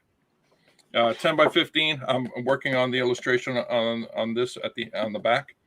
So book one and book two that are on Indiegogo right now, Joe King, are oversized 10x15. It's really, really awesome. Soft cover. And this is the free spaceship that comes with the books. Oh wow, nice. 7x7 by 4. Is that 3D printed? 3D printed. 3D printed. And this is one of the many items, Baby Joe King, that's available in the campaign. Well, that's it. Show and tell. Joe King on Indiegogo. Oh, we got one question for you. Splat Guts asks, is this Indiegogo book the same he was selling in his site a year ago, or a new one? Yes, it's the same one. It's oversized. Because I thought, you know what, if I'm going to do book two oversized, I might as well also do book one oversized, and offer to anyone who would like it. You can still get book two without the book one on the campaign. It's very simple. So Peter, I'd like to thank you for actually saving the comic book industry. What did I do now? I will tell you everything that you did wrong, and how well it worked, and how it backfired into saving the industry. Okay, it all backfired. You actually respected the customer. No. Oh yes. I hear a lot about the conversation about the stores and distribution and all that stuff. And I've been self-publishing for 30 years now, since 1990. And my personal experience is that I've been in the distribution network for the first 10 years of my publishing experience. And after that, I stuck with going direct and also including digital. I started my digital distribution on floppy disks, GIF files, stuff like that. and then eventually online high res JPEGs, and eventually PDFs. I even tried the Apple Store, but nothing beat actually communicating directly with the customer at all. And here's the thing, where I'm going to offer a little different perspective and why I praise what you're doing, is that while Marvel and DC say they have thousands upon thousands of characters, they may have hundreds of creators under their belt at any one time. The independent market, the independent self-publishing, publishers such as yourself, and people who self-publishing just on their own content, it's in the tens of thousands. No one really pays attention because that number is unquantifiable. No one has an actual, real world census of how many of us are out there. I think I might know only because I get about 100 to 200 submissions a month. That's about it. But there's a lot of creators. You're correct. Yes, there is. And I just recently I was inspecting my digital purchase, my folder that I had purchased digital books over 10 years through Kickstarter, through Indiegogo, and a lot of times just actually contacting the creator directly and say, hey, I would like to PayPal you one price and buy your entire library digitally. And they say, yes, sir, here you go. My current count is 753 books. Wow. On average of $10 a book. Unbelievable. That's a lot of money. Yeah. And that's just digital. And these people were also putting out physical books. When people say the comic book industry is not going well, it's going into the gutters and stuff like that, you're not looking at the comic book industry. You're looking at a corner of it, which is Marvel and DC, and they're not the comic book industry. Yeah, they're focusing in on the mainstream corporate industry as opposed to comic creators, comic book readers, and because of the mainstream corporate industry kind of ignoring that big chunk of largely who's there, they're kind of struggling. Yeah, they don't know who their enemy is. They don't know who their target is. Such a shame. Yeah, it comes back to an old statement. I am killing you, and I'm not even in the same room with you. And that's exactly what we're doing with Marvel and DC. They can continue to flounder. They can continue to think they know what their audience is, but the audience actually knows better. The customers know better. There is absolutely no way for the independent publishing world, which includes you, sir, includes myself and everybody else that has been on this channel. Yep. There's no way for us to continue if it wasn't a thriving market. Absolutely. It's just impossible. It just the metrics will never. They'll never support. And it's funny though, because there's so many different creators, there's so many different stories, and there's so many different readers. It's almost like the diversity was already there to begin with. It's always been there. It's always been there from day one. What dare I say now, over 100 years? Well over 100 years. Winsor McKay, 1903.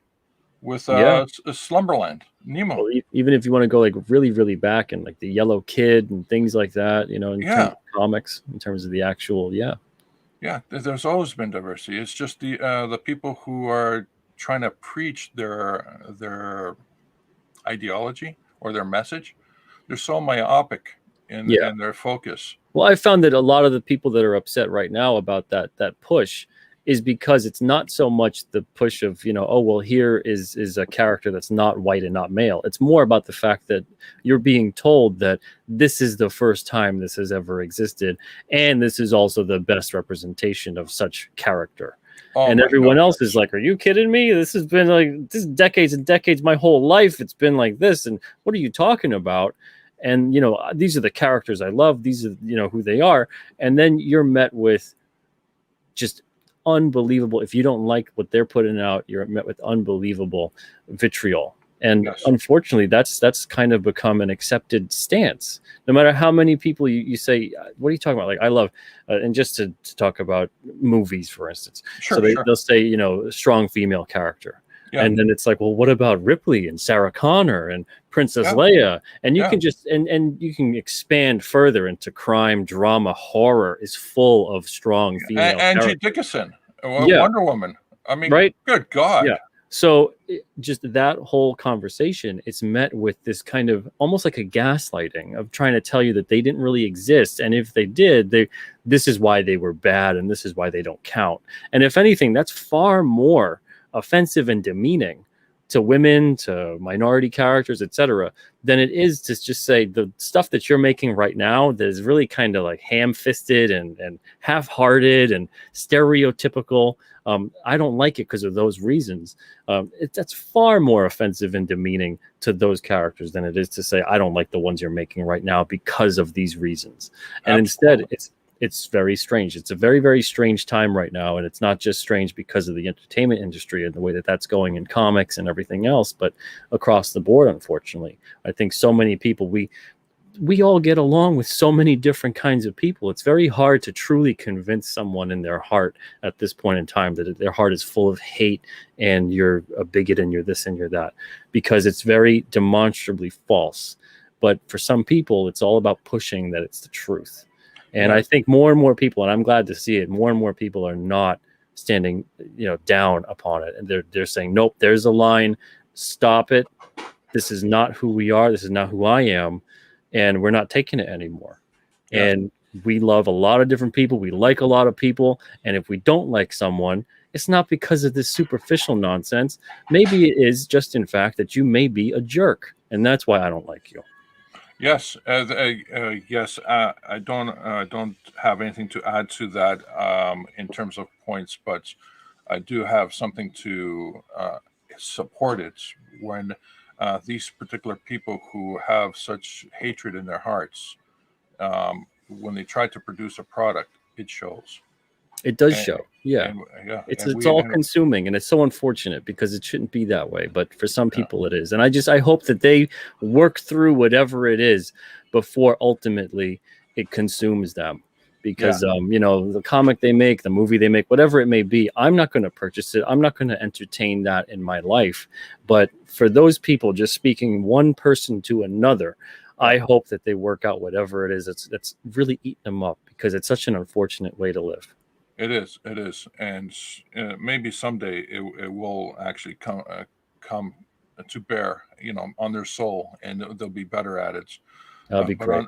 Until then, capitalism will speak. You create a product. If you're an angry person and you're creating the product out of anger, it's going to show, and people are not going to buy it.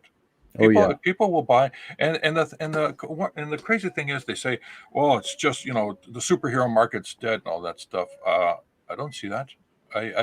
Within the context of 700 plus books that I purchased, they're all diverse, all over the place. I purchased books from feminists, from gay people, from ideologists, everything. It's such a wide range. It's ridiculous. I couldn't even maintain an accurate list. At one point, I said, "Okay, forget it." I'm right now. I think it was like about 35 different genres, from different people all over the world, and I was absolutely surprised. I was surprised that, it just this is the world. This is our world. It's real. It's quantifiable in the purchases that I made, and well beyond that in the physical books that they sell, and they keep trying to tell us that it doesn't exist. Well, this is what's beautiful about the independent creator and the independent spirit, is that you get to say, you know what, this might be the world today, but it doesn't have to be the world tomorrow. And with our art, with our stories, we can wake people up again. People talk about being woke, but they're the furthest thing from. They're so asleep. They're so forgetful of what was before. The fact that we had years and years and years of people that were just you'd be happy, and you could applaud someone else succeeding and having a wonderful life and doing well and being okay, no matter what skin color, race, gender, creed, anything, and vice versa. When they were people that were through times of hardship, and then they were going through struggles, and then they were hurting and suffering, and you would say, regardless, you wouldn't even ask, well, this is who this person vote for, or does this person believe in my God, or is this person a male or a female or a whatever. You would just say, no, we're here to help. And we've had many people over the years do stuff like that, and people have to start remembering again, because they've been put to sleep about all these things for so long. And I think through our art, through everybody else, the independent spirit, the creative spirit, I think that's going to start coming around again. Yes, yes, absolutely. I want to thank you, sir. You do a tremendous service to the comic book industry. You, as a single publisher, holding many talents under your belts, pushing, giving them a voice, helping spread the creativity, the talents, far and wide. It's amazing. Me as a single creator, I only do so much as a single creator. But everybody has a part. Everybody can do something. That's all it is. It doesn't matter how big or how small. It just matters you do something. Exactly. It's great that you're doing that. Thank you so much, George. Thank you, sir. Thank you, Peter. Hope you have a great day, buddy. You too, sir. Take care. All right, let's see who we've got up next. Comic Book Radio. So far, you guys seem to be enjoying this. I appreciate you guys listening. I appreciate you guys joining. Let's see who we have today and what is on their mind. We've got Africa's free market representative, who looks more like Ferris Bueller right now. Well, hello there, Peter Smith. How are you doing today? You don't sound like you're from Africa. I'm not from Africa. I'm from the South. But I am Africa's free market representative, and I come to you today on behalf of Eric McIntyre. Okay. So I'm here.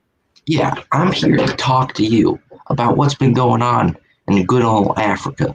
So if we're going to talk about the free market, we're going to have to talk about the African Union. Now, how did the African Union get created? Well, the AU was announced in the Sirte Declaration in Sirte, Libya on the 9th of September 1999, calling for the establishment of the African Union. 3 years later, in 2002, the African Union was created. Now, the African Union is a continental union, consists similar to Europe's European Commission and Committee of Permanent Representatives. Now, however, the two unions differ in a number of ways. The EU caters for 100% of its funding. The AU caters for some percentage of its budget, while the rest is provided by their partners. This grants the EU complete independence. The AU, on the other hand, has to protect the interests of its financial partners. You're very well versed in this. How did you become so interested? Well, somebody kind of told me that I should come on here and talk about this. So for the past hour and 52 minutes, I've been reading up on it, because if I'm going to represent Africa's free market, I'm going to do a good job. So now, why did I talk about the African Union? Here's why. The African Union has launched the operational phase of the African Continental Free Trade Area, also known as AFCFTA for short. Now, this will be running the world's largest free trade area by the numbers of countries once it's fully up and running. It's a pretty big Wikipedia article. Oh, I went to multiple sources, not just Wikipedia. I got like 5 tabs open here. Oh, wow. Now, are we going to have to hear about all 5 tabs? Well, yeah, maybe. I don't know. But, I mean, you're messing up the flow here. Okay. So, there's a flow to this? Yeah, there's a flow. I mean, I think it's more like a stream. A flow perhaps would be a little too... Mr. McIntyre told me I better not mess this up, and I don't want to disappoint him, because he may be a future customer. But anyway, so they have 54 leaders of countries putting their neck on the line for this agreement, and it's going to help. All right, that was fantastic. Noah did a wonderful job. doing what he did. What he did. Just absolutely great. Right? Yeah. Let's see what's going on with our next guest. We've got Jason at Sci-Fi for Me. Hey, I don't know if this is going to work or not. Doing mobile here, but I had to be part of the very first inaugural episode of Comic Book Radio. Congratulations on the launch. Thank you, man. Appreciate that. Yeah, you're coming in fine too. It's nice. You sound good. You look good. Where are you headed to? All right. If you don't mind saying. Running a few errands, getting some supplies for the studio, and I wanted to just a couple of things. I don't know if I can follow the African free market representative. It's a pretty heavy duty thing. But the first point, Mrs. Boss had a question wondering if you were going to continue doing your draw streams, because apparently your ASMR really smooth voice is soothing for her. So she's wondering if you're going to do any more of those. Yeah, I've got a couple of things to draw. I'm going to be doing a draw stream soon, probably one this week. Okay, all right. Second thing, I don't know if you saw. Is there anything in particular that I say that makes her feel like, oh? No, it's just your tone of voice. It's just how calm you are, how steady you are. It's a nice contrast for Mr. Boss in the office, I suppose. So okay. So there is that. But on a more serious note, to follow up on something that Blevins was talking about earlier, I don't know if you saw this week the ICV2 article about IDW getting ready to put their shares up on the New York Stock Exchange, and through the paperwork that's been filed, it's been revealed that they currently are operating agreement with Diamond for the distribution of their monthly issues. So I'm wondering, and I want to get your take on this as well, is do you think maybe possibly could we see IDW being the next publisher to jump ship from Diamond, because they've already got a book channel distribution with Penguin Random House. They absolutely should. If they will, I don't know. That kind of remains to be seen, because they're kind of, I don't know too much about their situation in terms of how they publish, what their arrangements are like, that kind of a thing. But they kind of seem like they've had multiple chances to jump ship and do their own thing, and time again they don't. I don't know if this is maybe the final push they need, but they should. Well, and the other part of that too is I'm really surprised they're doing this move given how much in debt they are. This doesn't seem to make very much sense to me. I mean, jumping from Diamond, yes, I know about that. Isn't their debt mostly related to their media, their the TV shows and things like that? It's not really that much related to the comics. I'd have to go back and look, but there's something like $36 million in debt or something like that. I mean, that Umbrella guy has done a number of videos covering this rather extensively in pretty good detail, but I haven't looked at it lately just to see what the numbers are. But it would seem to me that if IDW is doing this kind of thing to try to get on the New York Stock Exchange, this feels like maybe they're making moves to raise money and revenue in some. Yeah, they're probably trying to raise capital, and I don't know if there's, for them it might be a good way to do it. I mean, they're mostly a licensing type company, so I could see it being a good move for them. But as far as, if they've got any operations that they can take care of in-house, or they've got something that they can do with somebody else, I think that they should absolutely pursue that. But at the same time, I don't really care. Nor should you. You've got your own little empire you're building up over there, and I'm sure that you've sold enough books that all of the checks are going out for the Praise Peter Smitty parade going on today. They're gonna have to. So for that, I tell you, right? I'm getting all right, PayPal well, I just wanted to requests jump coming on in. All Hey, right. Thank you so every much, little Jason. bit helps, right? All right. Absolutely. Talk to you soon. All right. Take it easy. Man, oh man. Yeah, I have no idea what's going on necessarily with IDW and things like that. I know a little bit, but if they can get out of the diamond stuff, they should get out. But I don't really care. Do you guys care? I don't know. Maybe you do. You might care. Anyway, on to our next guest. We have Charlie's London. What's up? How you doing, Pete? How's everyone going? I'm doing good. What's on your mind today? I was listening to Brian, and I was also listening to what you said about, these characters being around and all these sorts of things. I know there's 2 points that I sort of thought about. One was, I know he was saying about giving his opinion and he's not yet a creator, but I think it's important now that there is a sort of sub-movement within CG of people that weren't creators to start with, and they've come along and they've been inspired by the people that are here, that they've become creators, like me.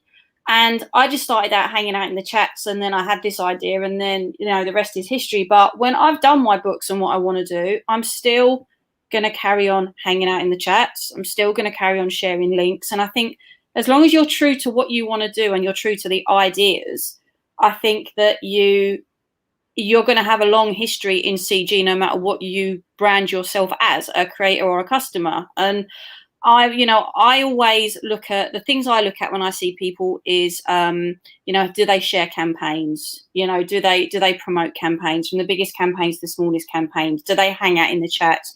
Do they, share links and stuff like that? And I think that that's massively important. And I don't think your opinion is any less important just because you're not a creator. In fact, sometimes it's much more valuable. You're on the outside looking in. You're a consumer that knows what they like. And at the end of the day, if we're not a consumer that doesn't know what we like, then how can we be a consumer movement that's challenging the mainstream on the rubbish that they're putting out, trying to tell us that this is what the customer wants? Well, yeah, I think there's many different parts at this point, and they're all moving parts, and they all keep evolving too. But I think there's many different parts to the whole Comicsgate, everything in terms of just everything that's going on right now. But in terms specifically of Comicsgate, I think there's a lot of different parts to it. And there isn't just one thing. I don't think there's ever really been just one thing to it. I think at the basis, of course, you have the foundation, which is the readers, the customers, making sure that they are being listened to, making sure that there's engagement there, making sure that, even if you can't do obviously everything that everyone asks, because that's impossible, you'll get all kinds of different opinions, but that you reflect upon those things, the feedback that's there, and see, okay, what is valid that I can do that makes sense, and what can I do looking at the sales that I have based on the suggestions from said readers? Because if anything, you get all these corporate companies that they pay tons of money to get all the opinions of these customers and potential customers. And at Comicsgate, you've got a bunch of customers that are just saying, hey, we're going to let you know what we think. So it's a unbelievably positive thing to get that kind of feedback that many people would be paying for. You'd be fighting for that. At the corporate level, though, it's turned into, I think at this point, it's largely become, they don't really necessarily care too much on what most people think. So that's where the shift in how Comicsgate creators, I think, are usually responding. Usually, and I mean that because it's not 100% the whole way. But I do think that the engagement within the community itself, in terms of, like you said, you help promote a show. You don't just come in and kind of just talk about your own project and then you leave, and then, you never ever are seen again after that. And you come in and you get money, you raise money, you do this, you do that, and then you're gone. I think that is something that if those people want to do that, they really shouldn't expect too many returns from what's going on here. And I think the same can be said for anything, in terms of whether it's Comicsgate or whether it's just anything in terms of selling a product. If you're someone who you just don't really end up caring about the customer base, and you don't really care to help those who help you, I think you're going to find that at the end, you're all alone and you're miserable and you lash out. And I think at the end of that, we kind of just described what's occurring in the corporate mainstream industry, where everyone kind of feels like they're on their own. And at a moment's notice, someone's going to stab them in the back. Publisher doesn't have their back. Fellow creators don't really have their back. And more often than not, you see what happens because of that. And people get very paranoid, they get antsy, they get angsty, and then they lash out. And they lash out maybe at fellow creators, but more often than not, they lash out at the reader. And they blame them for why they're not being successful. So everything is based on this whole stressful experience. But yeah, I think right now we're in a situation where Comicsgate has become shorthand, at least to me, for freedom and direct to doing whatever it is you want to do. So if it is that you want to make the most out of an opportunity that represents your potential to succeed, do that. This is all an opportunity, but it is yours to make of it what you will, because you can easily squander said opportunity and easily betray and make everybody that believed in you feel like they really shouldn't believe in you anymore. So it really is what you make of it. And it's just like life, though. Life is what you make of it. Yeah, I totally agree. And it was just something that has been quite passionate to me, because I will always make sure that I'm sharing links, that I'm promoting shows, that I'm, my Twitter is full with just retweeting and showing some love to these different things. And that's a comment I was just reading. It is important for like creators who they don't necessarily want to run a campaign, but they like being surrounded by these fantastic new projects that's coming up. The great thing about being in a community like this is there's room for everybody. Like I was around in CG for a year before people realized I was female, and I didn't even think it was an important thing for people to necessarily know. I don't brand myself in being a female here, because it doesn't actually matter. I mean, and that brings me on to my next point, where we were saying about these characters that have always been here. When I was growing up, and I know that it's not unique to me in the UK, it's everywhere. I didn't see colour, I didn't see sex, I didn't see race. I saw something that I loved to see, something that I loved to do, something I loved to do. I would go, put it this way, I'd go ballet classes on Saturday, and I'd go either football or horse riding on the Sunday. I didn't live my life branded by what is female, what is male. I lived it by what I liked. And that's how I've been with every single thing I do. So when I see these people now that are taking these things and they're putting them into boxes, the irony is with the way that the society is going now is by putting themselves in boxes and putting a label on themselves to say what they are. They're actually putting themselves in boxes more than we ever did. But we're apparently meant to be the ones that are so unwoke, well, they're not woke. There's no wokeness in them, because the most woke people that I know, that people generally are very quite liberal, and they don't shout it from the rooftops because it's just the way they are. It's in their blood, it's in their veins. They are the people that they are. And I know a lot of very liberal people that back Comicsgate books. I know a lot of people from very different backgrounds that know that I am in Comicsgate and support my product. And I don't really care what somebody's sexuality is, their preference, their colour, their creed. You like my book, you like my project, or you just want to have a good old chat, talk to me. And this is exactly what I say all the time. These people, they're actually, for people that are apparently so enlightened, they're never happy. They're never ever happy. And that's the thing that I've noticed the most. There's a lot of happiness in CG, whether it's somebody sharing a page of a project that's coming out, or somebody just getting a retweet from their favorite creator, which I got noticed by my favorite creator. What makes you the happiest that you see? What makes me the happiest that I see? When people will message me and say things like, I saw you on a stream talking about X, Y, and Z, and now I've gone out and done something similar. There was someone I follow today called David. I was on Literature Devil show yesterday, and Tug was on there, and we were talking about the fact that we make dioramas out of Lego. This guy went and bought a kit and did this thing, and he tweeted me today and said, I've just finished my Lego diorama that you said, I watched you on the stream, and I was like, I'm going to go and do my box that's been sitting in the corner. It's just giving someone that little bit of joy, whether it's comic created or just that they're, just something that simple, retweeting someone saying, oh, by the way, I thought you'd like this. that is what this community is about to me. It's a network of people that are sick and tired of being told that they're in the wrong when actually we're on the right side of what's going on. And you know what that's all about, because it's constantly looking outward. Yeah. You gotta look inward. Look inward. You know, it's about trying to fix someone else, and then that equals you fixing you.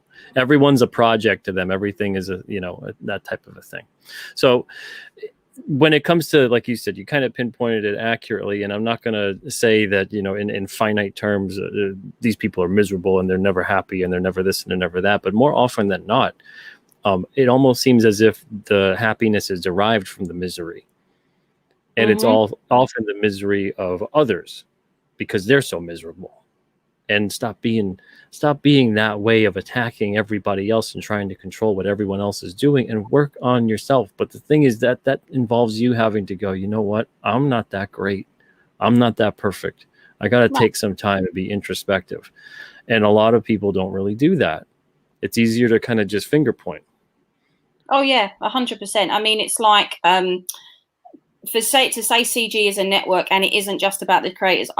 There's someone in the chat, Peephole Circus, who's part of our CG UK crew, and he will tell you that once a week we have a hangout where we're not live, we just hang out. The guys that do the regular show that we do on a Wednesday, we have a hangout, and we hang out to say, just check in how everyone's doing, what shows we're all going on this week, so we know to come in the chat and support each other. If there's any projects launching this week we want to do, are we going on any one of each other's shows, what's going on?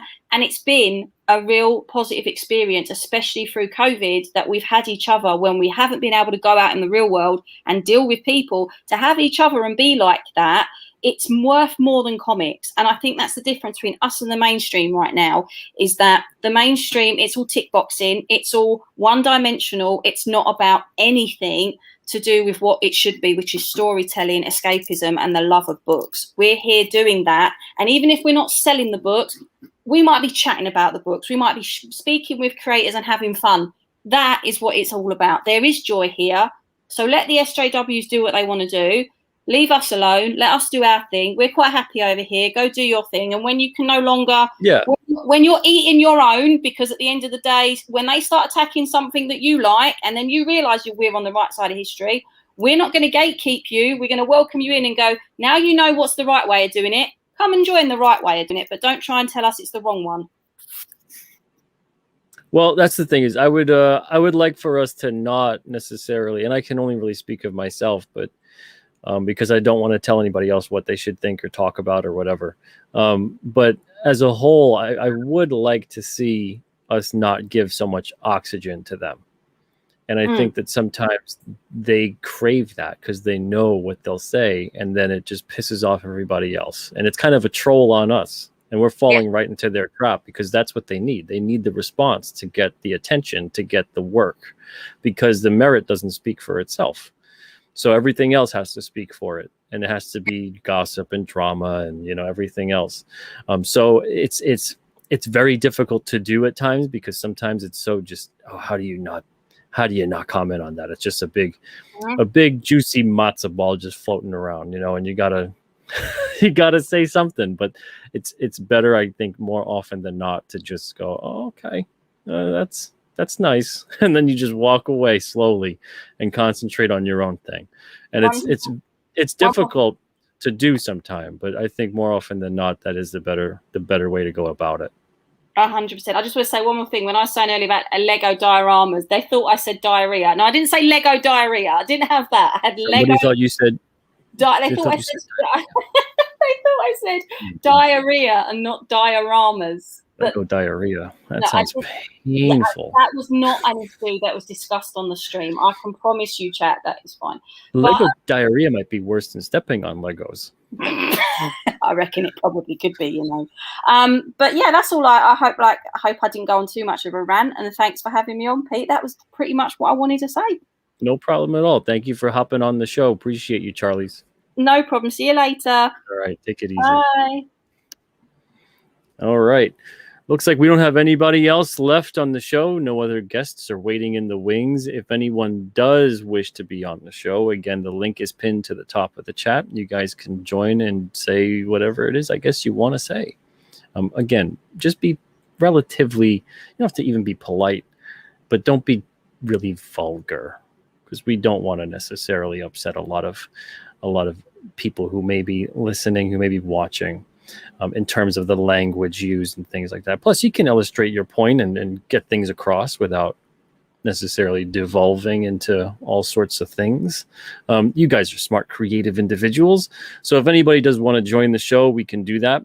Otherwise, if no one does, in about 5 minutes or so, I'm going to be wrapping it up. We've been going on for about 2 hours and 15 minutes. Oh, and look, just as I say that, we have a guest. So let's see how this goes. What's up, Sketch Therapy? How are you? Can you hear me? Yes. Hey, Sketch, how's it going? What's on your mind? I'm hearing you on 2 tabs. I'm trying to get rid of the echo. There we go. Now I hear you good. What's up? How you doing, man? I'm doing good. Good to talk to you. Well, I love what you're doing. Some people are embarrassed as a customer to make a complaint, but that's a part of like the whole point of being able to tell people like DC or like Marvel, hey, I like this, I don't like that, this, that, and the other. Because good publishers, such as yourself, really, really want to give the customers what they want. But to know what the customer wants, the customer has to say what they want, right? Very true. So it's a positive thing. It's a good thing to be invested in an IP that has a feedback loop. And an IP without a feedback loop is gonna fall. You're gonna start hating Star Wars. There's no feedback loop there. They're not listening.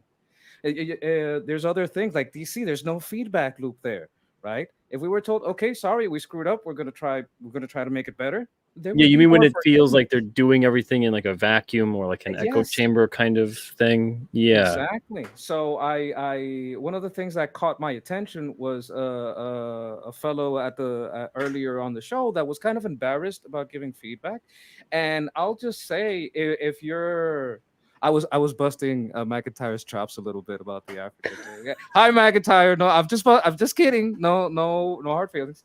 But what I was trying to say is that the feedback loop is important, and as a customer, one of the things that attracts me is that if I have a complaint about whatever issue, I'm gonna give you some examples about quality, art, story, whatever. As long as I'm not being an absolute jerk about it or using it as an excuse to go into That's some the thing is personal stuff. and I'm sorry to cut you off, but No, that's go the ahead. thing is I find that largely like 99.9% of any kinds of complaints that I've seen readers initially have, not to Alterna, but sometimes to Alterna, but mostly to other things, whatever it is, it's very courteous and it's very on the nose as to what the complaint is. It doesn't get personal, it doesn't get vulgar, it doesn't get nasty. And yet the responses I've seen more often than not from those people who've received those kinds of complaints have been nasty, and it escalates incrementally. Yeah. So it makes me think if I'm this publisher or whatever, let's say if it's one of the bigger ones, and I see that there's creators that feel like, they can't really handle this kind of thing. I start saying, okay, you know what? When creators are met with this, creator, send an email to us, contact us, and we have a customer service team that will then take care of the problem and address whatever it may be. Even if all it is to say, you know what? Thanks for the feedback. Thanks for letting us know. All it is that most of these readers, most of the people like yourself, the customers, they would just want to be known that they're heard and just their opinion on the matter is respected. And then you can honestly even move on. It's unbelievable to see how little they understand of that. That's very true.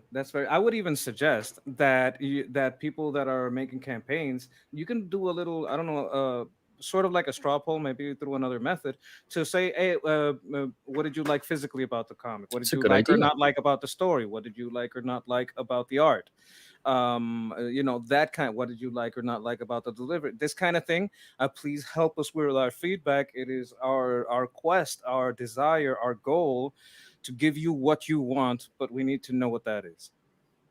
I believe that's a good idea to put on books. I believe that as long as that happens, and don't get mad at the customer. Don't get mad at the customer if he has That was complaints. kind of like the letters columns too back in the day, and I'm sure they would get outrageous letters and everything in that, but they would still publish more often than not these kind of politely worded complaints, or the no prize from Marvel that they used to give when they were kind of called out for, oh, you goofed, that kind of a thing. Yeah, and the readers would call them on it, but it was always this kind of respectful, tongue-in-cheek kind of a thing, and the readers understood they were being respected, and the people, the editors, whoever it may be that were responding to the letters, they made the reader feel like, hey, we notice what you're talking about, we see you there, and thank you for reading, and also at the same time, thanks for kind of busting our balls about it. Well, So it was this makes playful camaraderie. It makes a customer feel invested. It's like, Yeah. I helped make that thing better. I'm going to want customers- to come back because they listen to me and I'm a part of it. Their customers are expecting you to do your best and give it your best. They're not expecting perfection. No. And they're not we all know that there's people on the other end at the end of the day making these things and trying to do their best. So that's all it is. And there's a weird sense of on sometimes I think the creator side, the publisher side, whatever it may be, of thinking that it's just customers trying to hate on us and they just don't appreciate anything and this and that. And of course, yes, you're going to get some people that are just there to kind of give you a hard time, but it's very obvious to tell when that person is just there to do that. When it's someone who's going through and they're, referencing things in the book and events and quality and past creators and past issues and talking about as if they've actually been invested for years. This is someone who is a reader. This is someone who's been here. They're going to be here. Why would you be disrespectful of them when this is literally the kind of person that you want? You want someone who cares so much about this story, who cares so much about these characters, that when they feel they're being disrespected, when they feel they're being mistreated, that they react in an emotional way as if you are mistreating a friend of theirs. Yeah. Because if you don't want a reader to care about your characters in that way, well, then you know what? You might as well never make them to begin with. And you might as well go do something else for a living. You may have customers among your people that have been your customer longer than some of your creators have been creator. They're like, they have a connection. For some of these companies, absolutely, yeah. Oh, like just to you, like someone will come to Alterna and has bought Alterna books. Oh yeah. For that's true. Long before X. Like it might be a new book, and it might I'm not citing anything specifically. I mean, all I've heard about you and your people is great, but there's people that are invested in the brand, in the person, in all these things, and their complaints are usually legitimate. So I think it's fantastic for that feedback loop, and the emotional response is usually the thing is you had a little bit of that, but then you learn to distinguish between the people that are just trying to hurt you, and it was a little rough at first because I remember this. Right, I remember Uncle Lee told you, look, you got to die to that. You got to die and understand that some of these people just want to hurt you, and you can't give them that victory. Right now, some of these people got legitimate complaints, but some of these people, they just want to hurt you. So you don't got to take them too seriously. Like, someone's going to be mad because something happened to them, they were mistreated. You deal with that on a case-by-case basis. But the people that just want to keep coming up with stuff to just keep it personal and keep attacking you, that you got to die to that. You can't let that get to you. And it's that distinction between a real honest critique and an attack that's difficult for something. I'm glad that you were strengthened by the process of learning and understanding the difference between those. And I think that process is itself exemplary. I've always said that Charlie's is exemplary because of the way that she created her platform. She created entertainment. She created, she built her platform. And that's a lot of these people. If you're not entertaining, you're going to have to find someone on your team that is. And that's rough. I think somebody's going to have to go out there and talk to the people. Let's see. Eric says, do you think that so many comic pros were so comfortable disrespecting customers because of how they sold books to shops instead of consumers? I think that everything has created this at arm's length unpersoning of every individual along the way. I think there's this weird arm's length approach with distributor to publisher, publisher to retailer, retailer to consumer, consumer to publisher, publisher to creator. Every single aspect has become this weird facade that has broken down the commonality that we all have, which is we all love comic books. That's And good. it's become this weird kind of almost don't like do the that. way, you know, it's almost like that's become the true version of the propaganda a lot of people all talk about. Yep. Because the whole point of propaganda is to tell you what to think and how to think and what to do. So as soon as you start breaking down the humanity between everyone and a shared experience that we all have, and how much we're all way more in common, you know, than we really understand, then you can start saying, well, this person's actually like this and As this long as they person's like keep that, doing that, and you can paint them to be a certain way. And it's so unfortunate that that's occurred, because it's so far from the truth.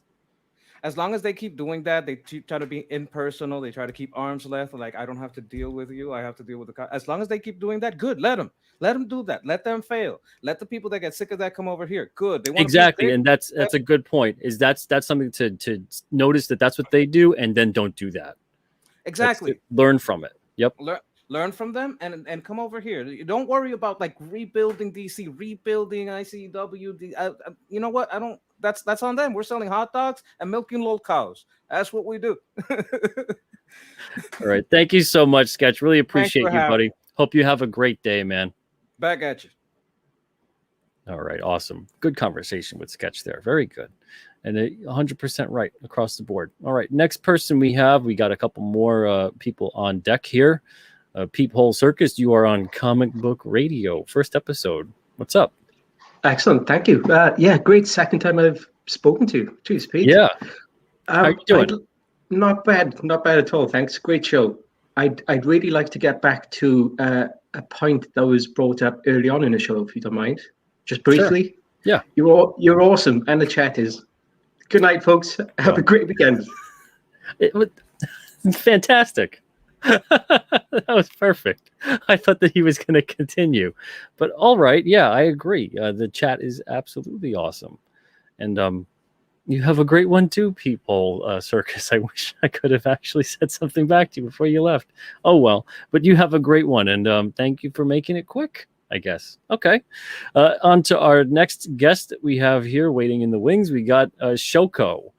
Hello, Shoko. How are you? Yeah, what's up, man? What's on your mind? Nothing. I just came on to say, like, you know, I came across you. You seem like a pretty good guy. Just wanted to have a conversation. Sure. Let's talk. What did you like to talk about? It depends on like whatever you want to talk about right now. Oh, this is more just, you know, you guys bring me, I guess, a topic to discuss. So whatever's on your mind. What's on your mind? Well, no, I could just show you like what you know, because I got something right here that I could show you. You promoting a It's book? pretty much, you know, gay.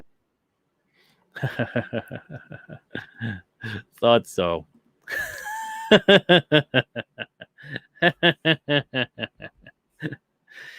You got to get up a little earlier to get me on that one again. That reminds me of one of the first times I did an open invite show like this.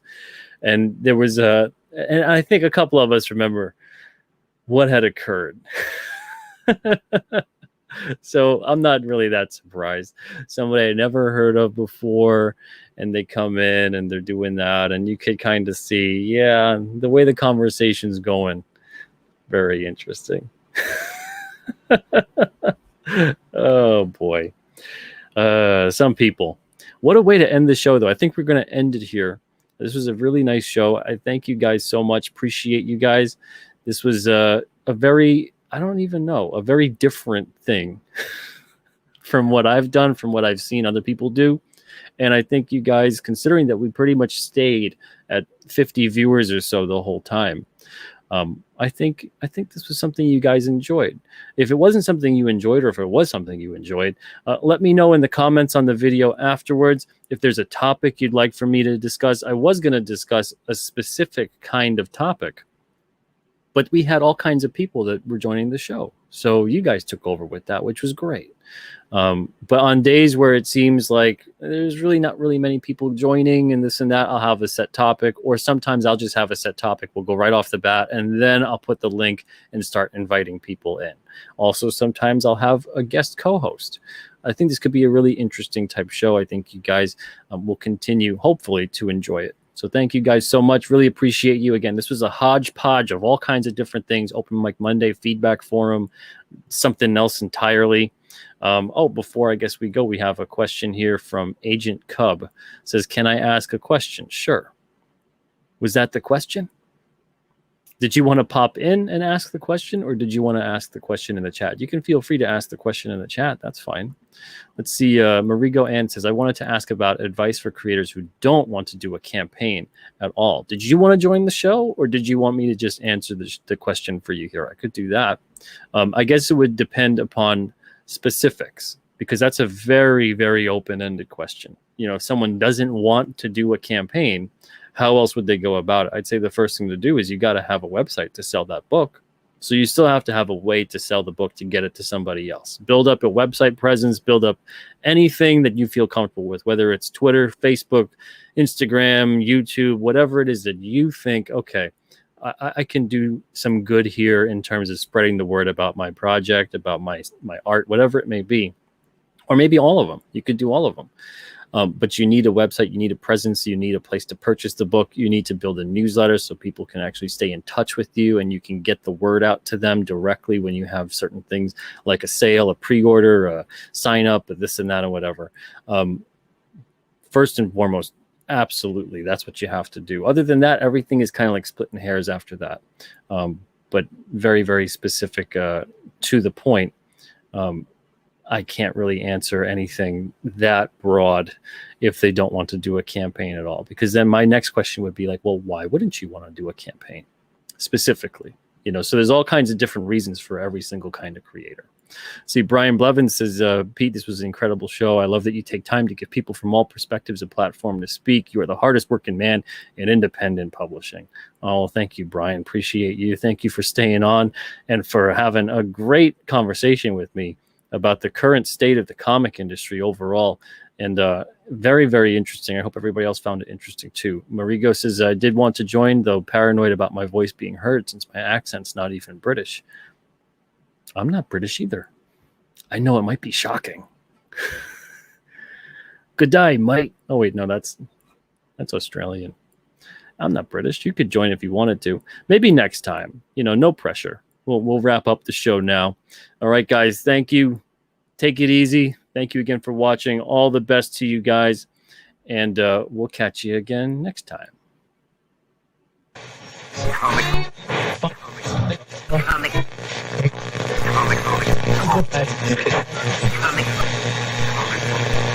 Comic.